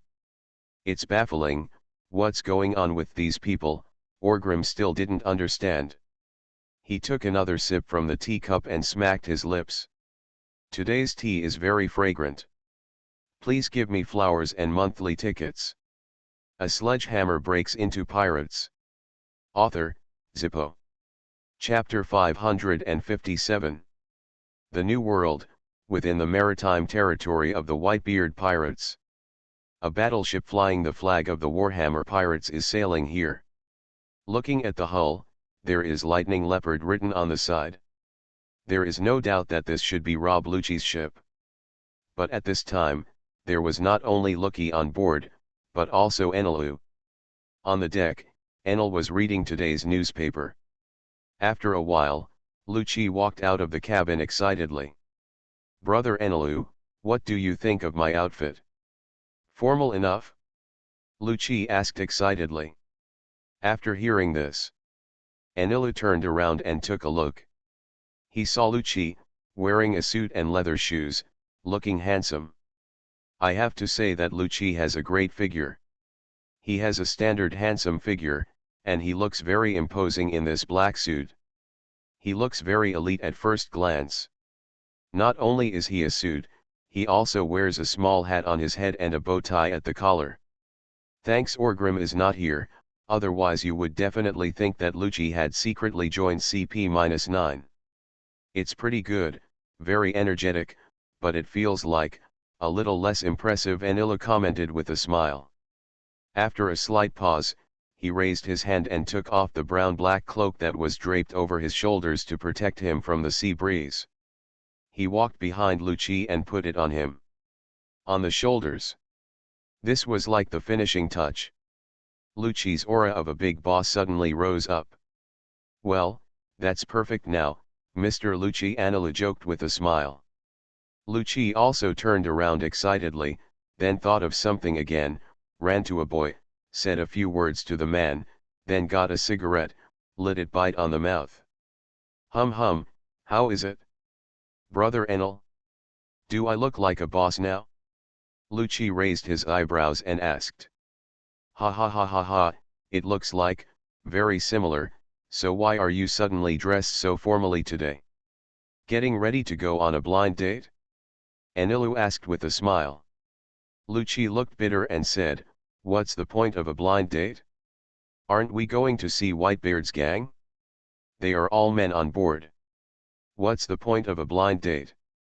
"Oh? Yeah. I heard that there are many beautiful nurse sisters in the medical team of the Whitebeard Pirates." Enilu raised his eyebrows and said with a somewhat evil tone. "Forget it, I don't like those vases. Wearing this outfit is just to increase our momentum. This time Lord Hammer has left the matter to us, but he values us very much. Of course he can't give us Warhammer C. The thieves are in disgrace. Whitebeard will definitely be frightened when I get this momentum," Lucci said a little bit. Ha, that is the strongest man, how could he be intimidated by you?" Enilu joked. "He is not the strongest. If I want to say the strongest, I only recognize Master Zui," Lucci said without fear of heaven or earth. Without continuing to dwell on this topic, Lucci curiously asked, "What were you looking at just now? Is there any big news in today's newspaper?" Enilu shook his head, handed the newspaper in his hand to Lucci and said, "See for yourself, it's not a big deal, but the rebellion in that military power, Alabasta, is getting more and more serious." Lucci lowered his head and looked at the newspaper. Sure enough, it published some information about the current situation in Alabasta. The number of rebels in the country is increasing, and they have captured several important cities in Alabasta. Inside Alabasta chaos has arisen, and a large number of nobles have wanted to leave the country and seek refuge. But the problem is that the entire world is now very tense, and the sea is full of hungry pirates. It is also very dangerous to take refuge at sea perhaps. This is also part of Crocodile's calculation. In short, for the sake of their own wealth and life, many nobles have no choice but to seek new asylum after realizing that the royal family is incompetent. For example, in Alabasta, doing their best to combat the intensifying piracy, Oshiki Shisabukai, Sand Crocodile, and Crocodile were called the national heroes. They didn't know that Crocodile was behind the rebellion. But Ushichi Shisabukai, the protection must be quite safe. Therefore, a large number of nobles have joined Crocodile's command. Crocodile also put on a look of "this is what I should do" and gathered some of the nobles' strength. At this point, he has added a huge weight to the political power of Alabasta. If Crocodile launches a coup now and seizes the throne, at least he will have one vote of support within the ruling class of Alabasta. Or, alas, their fate is also bad. I heard that Alabasta's economic situation has been very abnormal in the past few years. A large amount of wealth is controlled by a very small number of people. There is a huge gap between the rich and the poor in the country. Even the climate is very abnormal. It was already a very difficult life. Now, the cloud of war has enveloped the world, and a large number of chambers of commerce have stopped operating. This will inevitably have another impact on Alabasta. It is estimated that more people will not be able to survive and will rebel. Normal, Lucci smacked his lips and said. Enelu nodded, looking very understanding. In Master Chui's terms, what is the economic situation in Alabasta called? Ah, yes, oligarchs. If this phenomenon does not undergo strong changes, the accumulation of conflicts will inevitably lead to war. But it's not just Alabasta. With the clouds of war hanging over the country, the number of rebellions in various countries has increased significantly. The Revolutionary Army seized the opportunity and launched a revolution behind the scenes. In short, although the war has not really started yet, the whole world is already in chaos. This is the influence of the top pirate. A single will of Lord Orgrim can make the entire world shrouded in shadow, Enelu said with some emotion. Orgrim also paid attention to Alabasta not long ago. Because it seemed that the development of events in Alabasta had changed a lot in his mind. But he didn't think much about it. After all, the influence of this war is so great that it will affect all parts of the world and cause many changes, which is reasonable. Crocodile seems to have nailed it this time. Orgrim did not doubt this old Yinbai. He only thought that due to the influence of the cloud of war, more drastic changes had occurred in Alabasta, and Crocodile was likely to launch a plan to usurp the country in advance. But, what does it matter? Whoever becomes the king of Alabasta will have no interest in Orgrim. As for the ancient weapon Pluto or something, Orgrim wasn't too worried. After all, you're not the only one who has the possibility of getting this thing, Crocodile. I have blueprints in my hands, right? If it doesn't work, I'll tell Master Tom to build one myself. At the same time, ancient weapons can destroy the world or something. But let alone Neptune, Pluto is nothing more than a super battleship from 800 years ago. It seems to be the least dangerous ancient weapon. As for the legend of sinking an island with one cannon, Orgrim said that if he exploded with all his strength, he could blow up an island with one hammer. Who is afraid of whom? What's more, Orgrim has a misunderstanding, that is, with Robin by his side, Crocodile cannot decipher ancient texts. So how does he go about messing with Hades? It can't be done at all. Just when Enel was chatting with Lucci about these things, suddenly, the younger pirates on the observation deck shouted, "Master Enero, Master Lucky, there is the ship of the Whitebeard pirates ahead." Moby Dick, Enelu asked quickly. "No, it should be a police patrol boat, the younger brother also responded quickly. As soon as he finished speaking, he said again, they have opened the gun cabin, they should be ready for battle. Anilu no longer hesitated at this time, and said directly, send a signal, indicate your intention, stop the ship, and give them some face. Yes, the younger brothers quickly went to complete Anilu's order. If we hadn't come here to declare war this time, if such a patrol ship dared to open the gun cabin with me, I would have sunk it in minutes, Lucci said, a little unhappy. On the other side, on the patrol ship of the Whitebeard pirates, the person in charge was holding a telescope and observing the situation over there. The conflict between the Whitebeard pirates and the Warhammer pirates has escalated. There are many wars, big and small. Previously, the captain of the 6th Division, Bramank, had his arms cut off by my hawk. Therefore, now he suddenly encountered a ship of the Warhammer pirates in the core waters of their Whitebeard pirates, which made him very nervous. Of course, it doesn't mean that the Whitebeard pirates were lax in their defense, and they were just discovered when someone reached the core sea area. After all, Lucci and the others are just a ship. If a fleet had come, the Whitebeard pirates would have captured them long ago. Soon, the person in charge of the patrol ship discovered that the Warhammer pirates' ship opposite had stopped. He also sent a signal, saying that he came to visit Whitebeard Edward Newgate with the will of the Lord of the Night, Khazgarot Orgrim.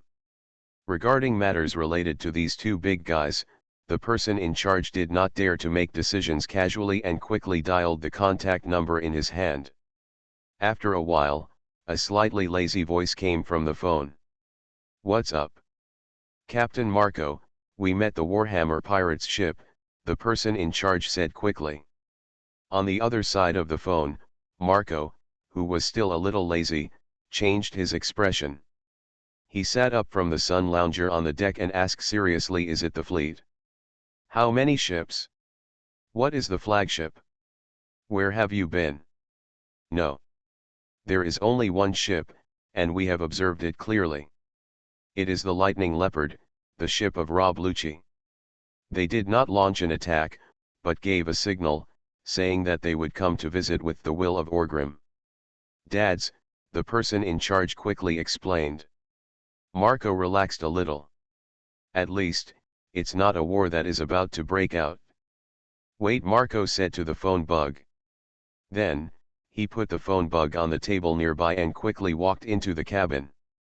At this time, this guy Newgate was eating barbecue in the cabin. It was not lunch, he was just greedy. Seeing Marco walking in, Newgate asked directly, what's the matter? Looking so serious. Dad, the people from the Warhammer pirates are here, saying that they are here to pay you a visit with the will of that guy Orgrim, Marco said softly. Newgate paused for a moment, and then said with some emotion, sure enough, that guy chose me, la, it's not beyond my expectation. Although, it has not yet been determined what the people from the Warhammer pirates are here to do. But Newgate already had some guesses in his mind. With the current relationship between them, there is no way Orgrim is here to seek peace, right? So, just to declare war? Tell them to come to me, Newgate said very domineeringly, and then he finished the barbecue in his hands, stood up, and walked towards the deck outside the cabin. Soon, the Whitebeard pirates were picked up by the Whitebeard pirates on an arrow. The signal sent by the patrol boat asked them to follow. A smile appeared on the corner of Aniro's lips and he said, follow me, let's go see the old guy. A sledgehammer breaks into pirates. Author, Zippo. Chapter 558. Boarded the Whitebeard pirates' flagship, the Moby Dick. At this time, most members of the Whitebeard pirates were standing on the ship, looking at the two people boarding the Moby Dick with oppressive eyes. Anilu and Lucci walked toward Newgate with calm steps without changing their expressions. In the distance, Newgate was seen sitting in his throne on the deck with great dignity. Holding a wine bottle in his hand, he looked very domineering and majestic. Looking from a distance, there is an oppressive force coming towards the face. Along the way, Standing on both sides were the captains of Whitebeard, the great pirates who were famous in the New World. Looking at Lucci's serious expression, Enilu smiled and said, "What? Are you nervous?" Lucci was stunned for a moment, and then said softly, "A little bit, brother Enilu. What if after we declare war with Newgate, will they take action against us?" "Probably not. After all, Whitebeard is on an equal footing with Mr. Hammer, so he won't be so cheap, right?" "Don't worry, I can definitely run," Enilu said with a smile. "What about me?" Lucci was stunned for a moment and said. "It depends on your ability," Enilu teased. However, his words made Lucci, who was a little nervous, relax. Soon, the two of them walked in front of Newgate. Newgate had a drink in his hand. The spout of the pot still exudes the aroma of wine. His eyes looked at Enel and Lucci. Enel and Lucci showed no fear at all, staring at Newgate with bright eyes. After a long time, Newgate grinned, his straight white beard trembled upward, and said, "That Orgrim guy, are you just going to send you two to see me? Why doesn't he come?" Enilu smiled and said very calmly, "My captain is busy with business and it is inconvenient to come. What's more, if he comes, I'm afraid you won't be able to bear it." "Can't stand it? Doesn't this mean that the Whitebeard pirates cannot bear the pressure from Orgrim?" The faces of Marco and others changed, and there was anger in their eyes. But Newgate was not angry. Instead laughed and said, "A sharp-tongued brat." Enel also smiled, but did not speak. Newgate took a sip of wine, and then continued to ask, "So, that Orgrim guy chose me in the end?" Enilu then nodded and responded softly, "That's right, looking at the entire New World, the only person who can be my captain's rival is you, Whitebeard." "Cool, la la la la la, that bastard is getting more and more arrogant." Newgate laughed. After laughing, he said again, "But you are right. Looking at the New World, only I can cure him." "Stop talking nonsense, my Mr. Chui is the strongest," Lucci said unceremoniously. He couldn't be here and ask Newgate to say anything that could cure Master Zui. Otherwise, how could he have the nerve to see Master Zui? "Hello. Kid, do you have a role to speak here?" Kiyoshi looked at Lucci and said a lesson in a very unkind tone. Lucci grinned and said with an evil smile, "What? Want to try it?" At this moment, Newgate waved his hand and said very grandly, "Jaws, it doesn't have to be like this." After finishing speaking, Newgate looked at Lucci, with a smile on his lips and said, "Kid, you admire your captain very much." "Certainly," Lucci said without hesitation. "Do you think he can definitely beat me?" Newgate asked again. "No doubt about it," Lucci said with great certainty. "Cool, la la la la, kid, that bastard Orgrim must like you very much, right? However, you will definitely be disappointed, I will not lose." Newgate laughed. "No, Mr. Hammer will definitely win," Lucci said in a very firm tone, without any wavering. Newgate looked at Lucci again, smiled, and did not speak to him again. Instead, he looked at Enilu, who was more calm. And then asked, "That guy, do you have anything to say to me?" "My captain asked me to pass on a message to you, that is, I will definitely win this time," Enilu repeated. Newgate laughed again and said, "Okay, I accept this sentence, go back and tell that bastard Orgrim, just say, don't be too arrogant. If you want to win against me, you are still 10,000 years too early." Enilu did not show any angry expression, but said calmly, "I will convey the sentence to my captain, word for word." After he finished speaking, Enilu took out a letter from his arms and continued, "This is a letter of challenge written by my captain himself. My mission when I come here this time is to hand over the letter of challenge to you. After this, the Warhammer pirates and the Whitebeard pirates will declare full-scale war. If they meet again on the sea, they will fight to the death. That bastard guy is quite leisurely, being a pirate and doing all these fancy things, Marco," Newgate said with a smile. After Marco heard his father's call, he nodded quickly, walked forward, and came to Enelu's side. Enelu didn't hesitate and handed the letter in his hand directly to Marco. Then, Marco walked to Newgate's side and handed the envelope to his father. Newgate didn't hesitate at all, and with a wave of his hand, he tore the envelope open, revealing a piece of paper inside. He took out the piece of paper, and as soon as he opened it, a powerful and domineering will rushed towards him. Marco stood next to Newgate, and of course he saw the words on it immediately. It's just a battle. But this word made Marco feel a little confused. For a moment, his thoughts returned to more than 10 years ago. The memory of his tragic defeat at the hands of Orgrim became clear again. Newgate also saw the writing. At a glance, there is gold power of an iron horse, between the lines, is full of strong confidence and fighting spirit. Looking at this word, Newgate already understood Orgrim's determination. In this battle, we must decide the outcome with him. The word strongest should not have the suffix one. This is a shame for him, Whitebeard, and for Orgrim. In just such a moment, Newgate was inspired to fight by Orgrim's words. A majestic momentum burst out of his body instinctively, and the overbearing domineering energy was vented, and the clouds in the sky were torn apart. The originally calm sea suddenly became turbulent. Enelu and Loki's expression suddenly changed. They were both caught off guard by the close contact with the world's strongest man's overbearing domineering expression, and their faces became much paler. "Ku-la-la-la-la, I have been waiting for this day for a long time," Newgate said with a heroic laugh. At the same time, he stood up from his throne. The vibration caused by his words made the air tremble, and the sea became more turbulent. After the word strongest, how can it be brought with such a shameful word as one? Go back and tell Hosgarot Orgrim that I have accepted his invitation to fight. If he wants to fight, he will fight. Newgate lowered his head to look at Enel and Lucci, and said very domineeringly. The height of more than 6 meters brought a strong oppressive force. However, although his face was pale, Enel and Lucci were not the same. He didn't show any embarrassment. All he saw was that Enero stared straight into Newgate's eyes and said, "I will convey this to my captain." Very good.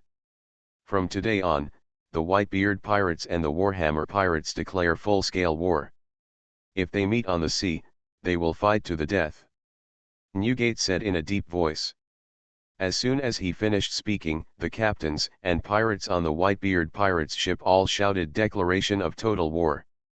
Newgate looked at Enelu and Loki again, and finally, with a smile on his lips, he said, "Get out of my sea area, go back and buy a coffin.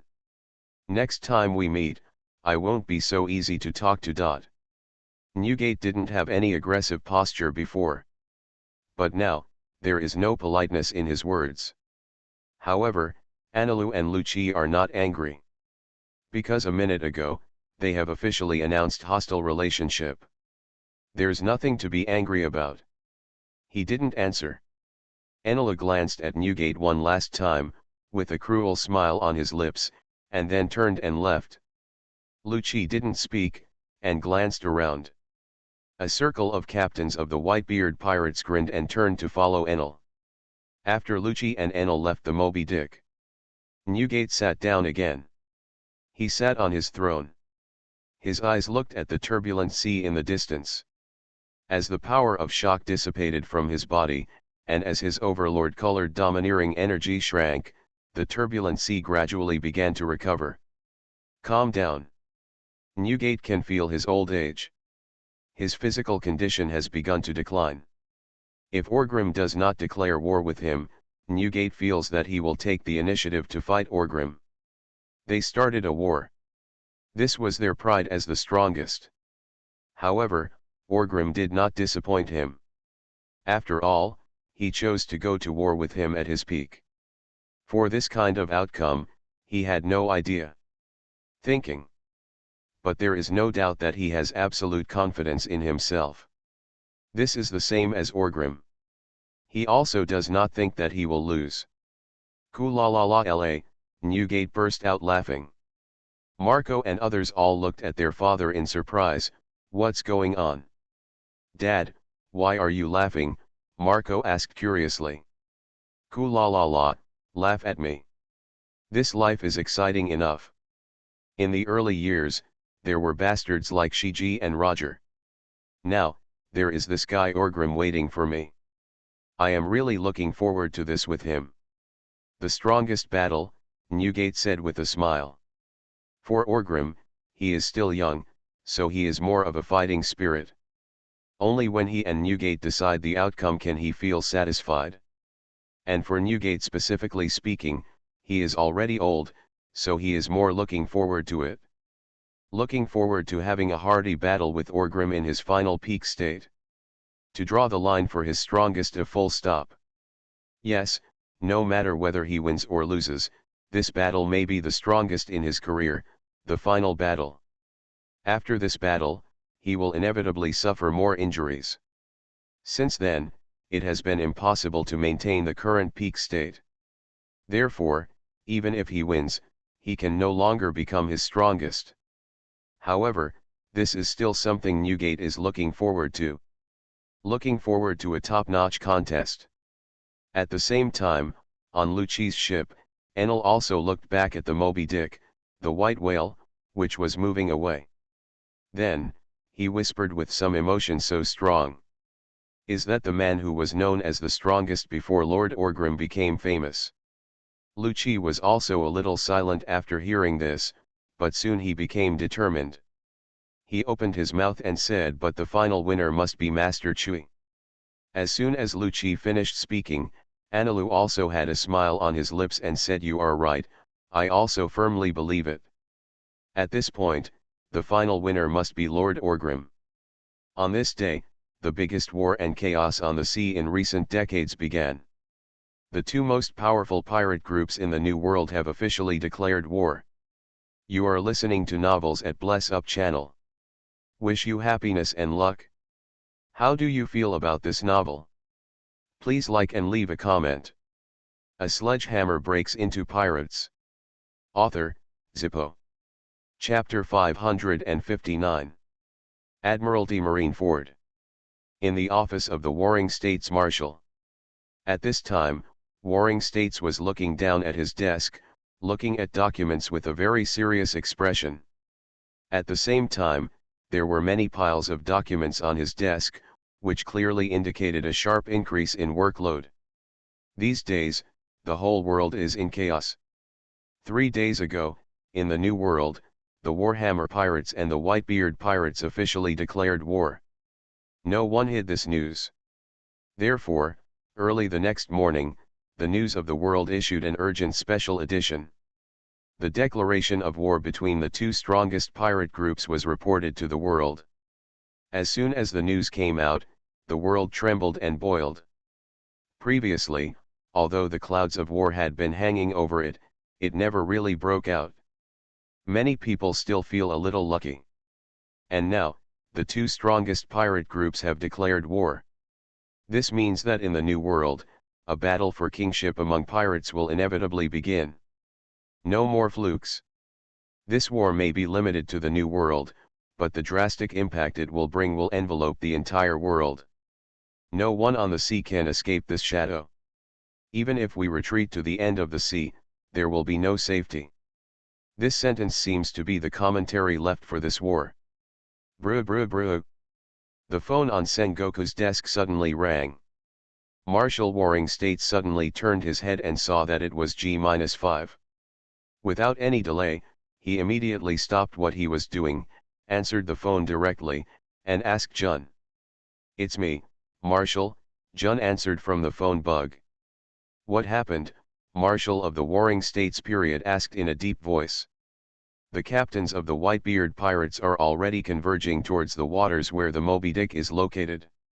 Orgrim issued a declaration of war in Avalon today, and the Warhammer pirates have also begun to take action, Jun quickly reported.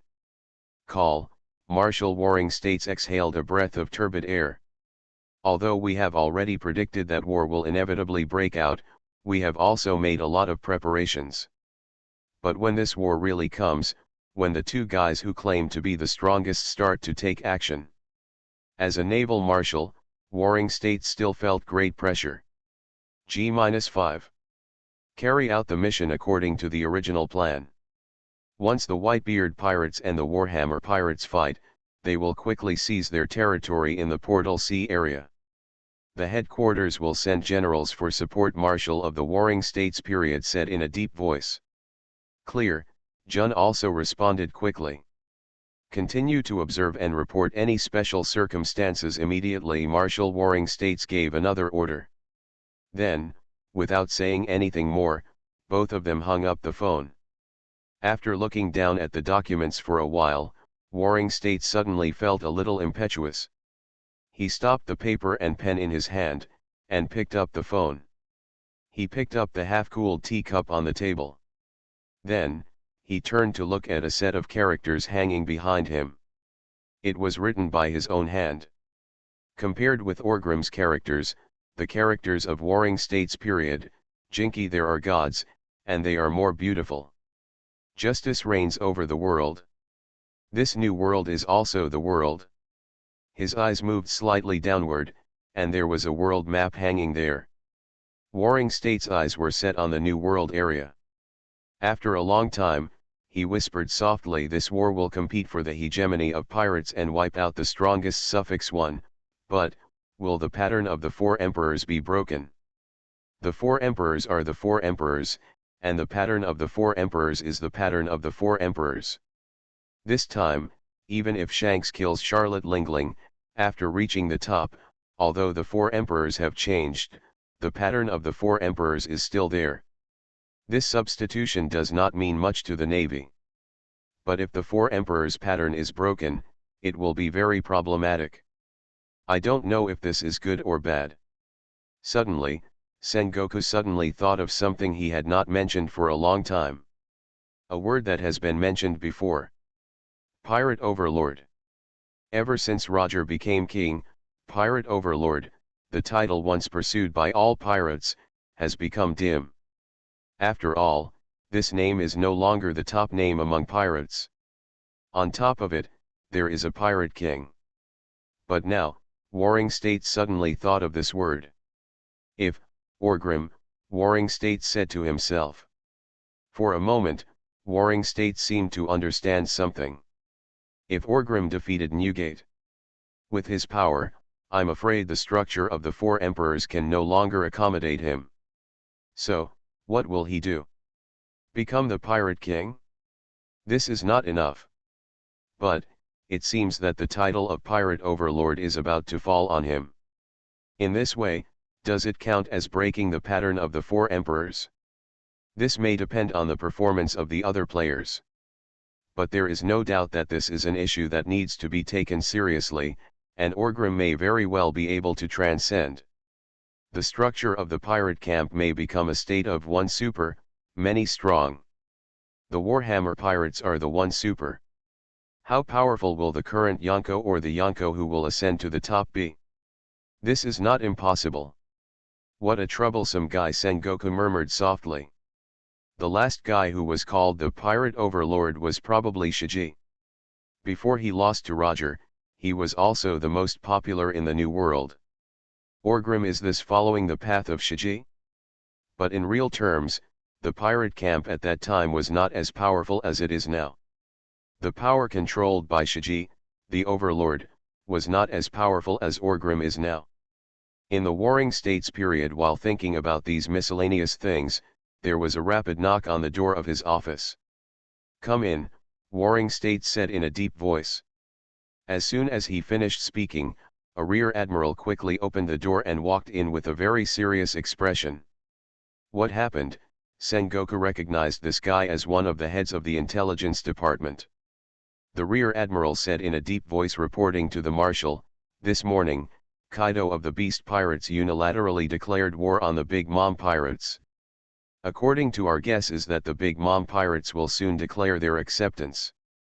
Is it finally here? Marshal Sengoku was not surprised by this. This war is not only the strongest battle between Orgrim and Newgate. It is also a war to redistribute the interests of the entire pirate camp. The strong are stronger, and the weak are more powerful. Weak. In the past, the Beast's pirates had a lot of conflicts with the Big Mom pirates. Kaido even went to Cake Island to have a fight with Charlotte Lingling. Now, the Warhammer pirates have declared war on the Whitebeard pirates. As a die-hard ally of Orgrim, how could Kaido not participate in this war? It is reasonable for him to take action against Charlotte Lingling. But I'm afraid, Charlotte Lingling is a little confused. She may have always thought that the Warhammer pirates were going to deal with her. Unexpectedly, Orgrim didn't even bother her? Did he start a fight with Whitebeard directly? Red-haired Shanks, all of this is pretty much what you deduced. How are you going to deal with Charlotte Lingling? Warring States touched his chin and murmured softly. Holy Land, Marijoya. At this time, the 5 old stars were also standing in front of the one-way transparent floor-to-ceiling windows. Looking at the bustling Marijoya outside. Perhaps, the whole world, are all shrouded in the shadow of war, but Marijoya still looks peaceful, singing and dancing. So stupid, the bearded man looked at the lively scene outside and whispered in a mocking tone.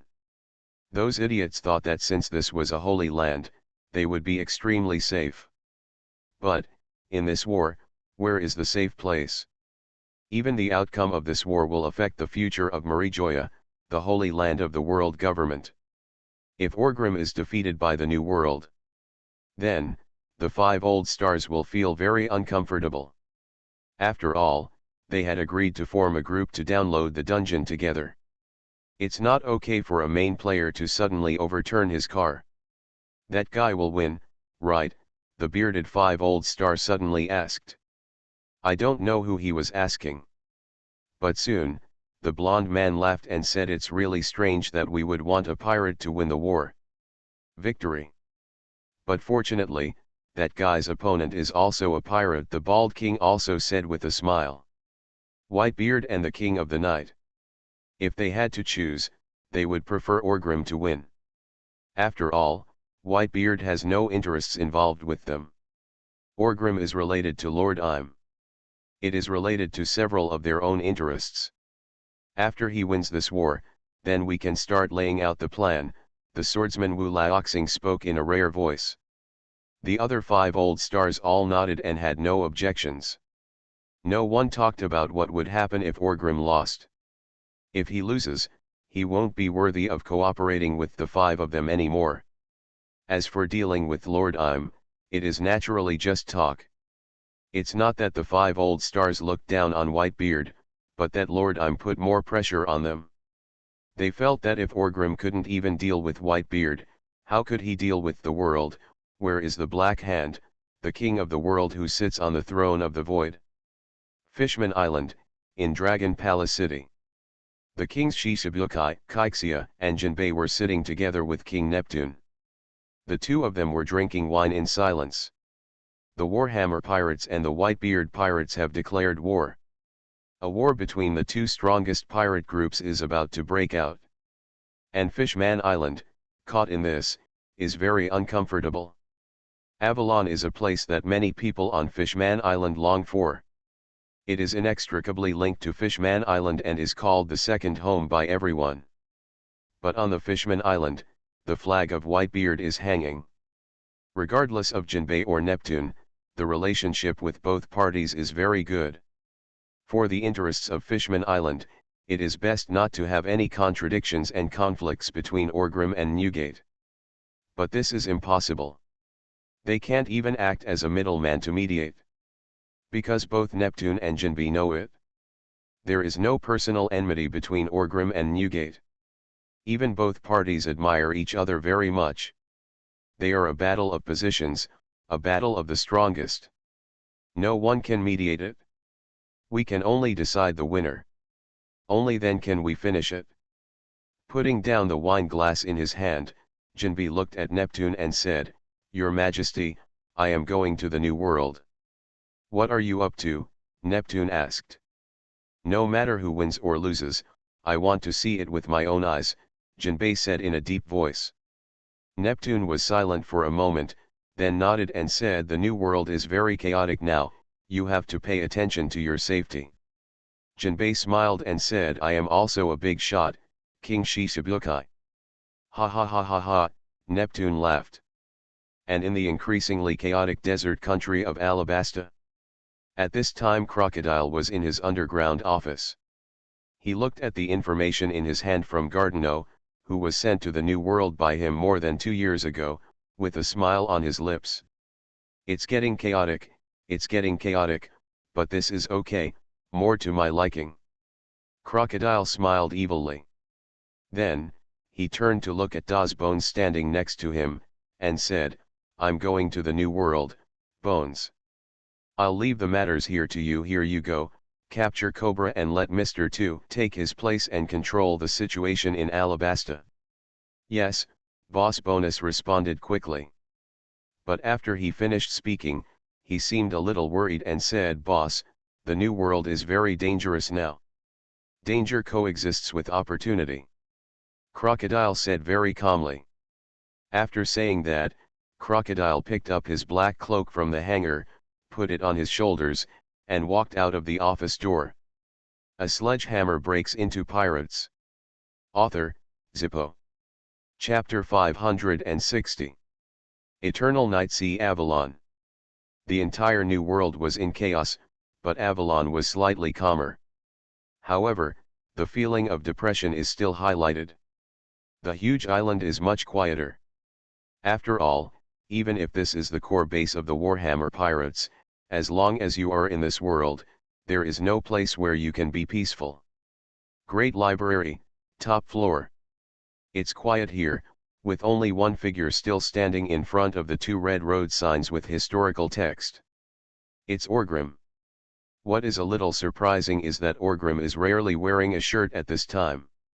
It's a brown, plush jacket. He held a pen in his hand and was writing on the table. Not a brush, but a pen. Compared with the writing brush that has a heavier meaning, Orgrim's pen writing appears to be tougher. It is hard to imagine that the outside world has become a mess. Orgrim, the big boss at the center of the chaotic whirlpool, was writing quietly here. He doesn't look like a pirate at all. While Orgrim was writing quietly, the metal door of the great library was opened. Then, a slim figure wearing a white lady's suit appeared. Wearing a pure white lady's hat, with a pink rose pinned to the brim. A beautiful woman with a furry waistcoat hanging on her delicate shoulders walked in. It's none other than Queen Stussy.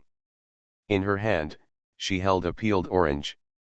With light steps, he slowly walked to Orgrim's desk. Orgrim did not raise his head.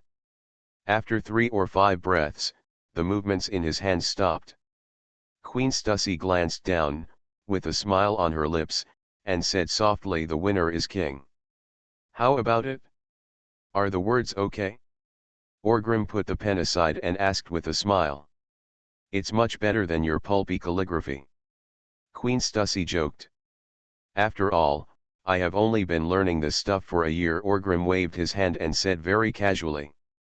Queen Stussy broke open a piece of the orange in her hand, stretched out her hand and handed it to Orgrim's mouth. Orgrim ate the orange very naturally.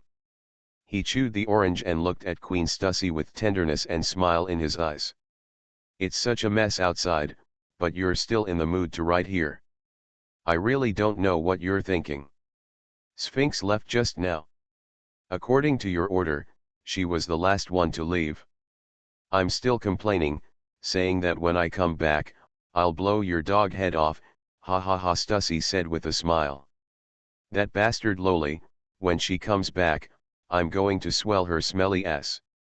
Orgrim also responded with a smile. After a slight pause, he looked at the words he had written again, shook his head and said, "Why do I write, boss? You should behave like a boss.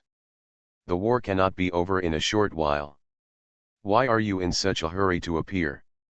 You were not like this before, but now you feel more formal and not like you anymore." Stussy said with some emotion. "Ha ha ha ha ha, I think so too, so this should be the last time I write like this." Orgrim laughed loudly. After laughing, he said again, there is still something missing. What? Asked Stussy. There is one frame missing, so I thought that maybe Newgate's throne on the Moby Dick could be framed by removing a piece of it. Ordinary words. Orgrim smiled evilly and said. Are you so confident? Stussy said in a funny tone. After she finished speaking, she continued on her own without waiting for Orgrim to speak. That's right, you have always been very confident since I met you. Isn't that natural? I've lost many times before, but I won't lose this time, Orgrim said softly. After speaking, he looked at the historical text of the road sign behind him. Robin has already translated this thing, but Orgrim has never read the translation. So, what exactly is written on this? He does not know. His thoughts were a little wandering, and the Sphinx was the last cotter to leave Avalon Island. Previously, the officers of the Warhammer pirates had all left here with their own goals. Not all of them rushed to the battlefield with the Whitebeard pirates. The purpose of this battle between Orgrim and Newgate is to determine the winner and determine who is truly the strongest. But the purpose of the Warhammer pirates is not just that. In such a big scene, how could they just focus on the Whitebeard pirates fighting alone? What are you thinking about? Stussy asked softly. I'm thinking, should Charlotte Lingling, that dead old woman, receive the gift I gave her? A smile appeared on Orgrim's face, and he spoke with some anticipation. Stussy also seemed to know something, and said with some humor, in this case, I really don't know who will be the final winner on that battlefield. Ah! Ha ha ha ha, the more like this, the more interesting it is, Orgrim laughed. At the same time, in the New World Totland Sea. Cake Island. At this time in the castle, Charlotte Lingling was discussing with several of her core sons and daughters. What is going on? Charlotte Lingling was a little confused. Before, everyone could feel that the war was coming. Naturally, the same was true for Charlotte Lingling. But she really always thought that Orgrim would use her for surgery. Because this is the best thing to do in the interests of the Warhammer pirates. Before, Orgrim did behave very profit-seeking. He never likes to do things without profit. But a few days ago, a news came that made her very confused. The Warhammer pirates forcefully declared war on the Whitebeard pirates. And Orgrim personally wrote a letter of war and sent Enel to deliver it to the old man in Newgate. Guy. Then, the Whitebeard pirates also declared war on the Warhammer pirates. This time, the hot spot of the war was no longer on her, Charlotte Lingling. I have to say, this news made Charlotte Lingling a little bit. She was confused. But in her heart, she was somewhat relieved. However, not long after, Kaido led the Beast's pirates and declared war on her Big Mom pirates. At this point, all the 4 top pirate groups were involved. War, therefore, the entire New World, no one can escape. But facing Kaido, the psychological pressure is much less than facing Orgrim. After all, Charlotte Lingling lost to Orgrim, but not I've lost to Kaido, an old friend before. The current situation is like this, Katakuri, as the red-haired man predicted, we will have a more intense direct conflict with the Warhammer pirates. Perhaps, in this war, the main opponent we have to deal with is that damn Kaido. If this happens, will the red-haired man still be willing to unite with us? Charlotte Lingling asked in a deep voice. The Warhammer pirates and the Whitebeard pirates have declared a full-scale war. Perhaps, there will still be some strength to act as alliance support to deal with their Big Mom pirates. But certainly not. It was a more intense and comprehensive conflict. This time, the main opponent was Kaido. That's why Charlotte Lingling asked this question. Katakuri's expression did not change at all, and he spoke very calmly and calmly. Yes, no matter who the opponent is, this is an opportunity for the red-haired pirates to re-enter the New World and find a foothold. Whether it is Orgrim or Kaido, in essence, for his purpose, not much conflict. What Katakuri said seems very reasonable. If you look at his thinking, No matter who Shanks assists the Big Mom pirates to defeat, he can take the opportunity to establish a foothold in the New World. It is nothing more than defeating Orgrim, which seems more, it's just more powerful. But it's also more difficult. Very good, then I'm looking forward to it, Charlotte Lingling nodded. After finishing speaking, Charlotte Lingling looked at Perospero, and then said, let's adjourn the meeting, declare war with Kaido. Perospero, you stay, what do you mean by the fur tribe you told me before? I want to hear it. A flash of surprise flashed in Perospero's eyes. Although he had suppressed the news about the fur tribe for nearly 2 years. But not long ago, he had already told his mother everything he needed to tell her. What does this mean? Could it be, did Mom find something?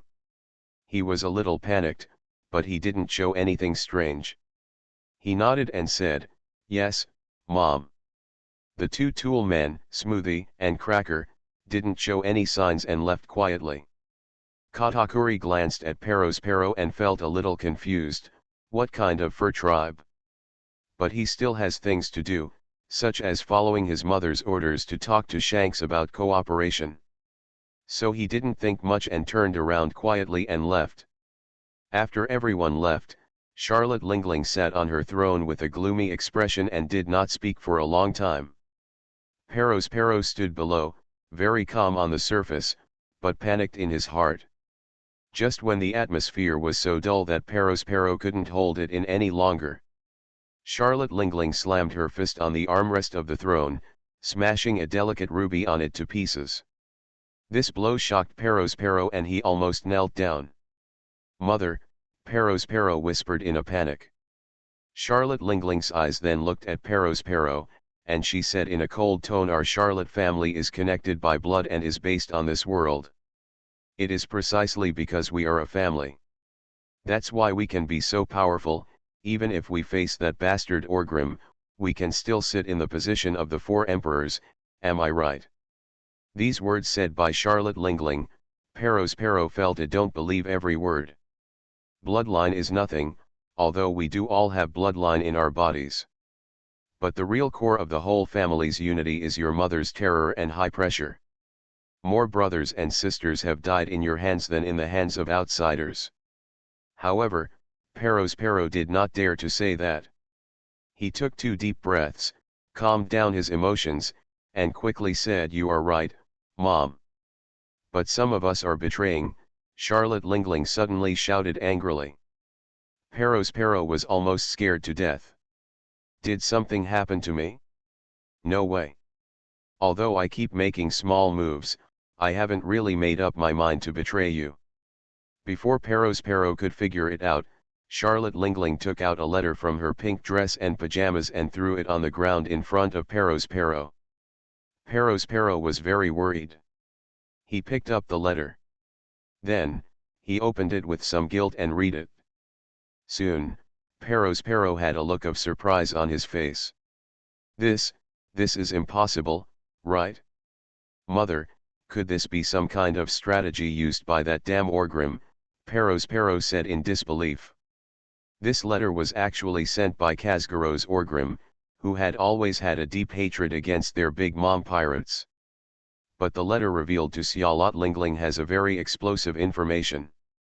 That is, Charlotte Lingling's second son, the perfect man of the Big Mom pirates, Charlotte Katakuri, is conspiring with the red-haired Shanks to destroy Big Mom pirates. That red-haired bastard, last time he entered the New World, and this time he entered the New World, the person he had to deal with was never him, Hosgarot Orgrim, but her, Charlotte Lingling, who thought she was an ally, idiot. Charlotte Lingling looked at Perospero with evil eyes, but did not speak. Perospero soon regained his composure, his face very pale. This seems to be no joke.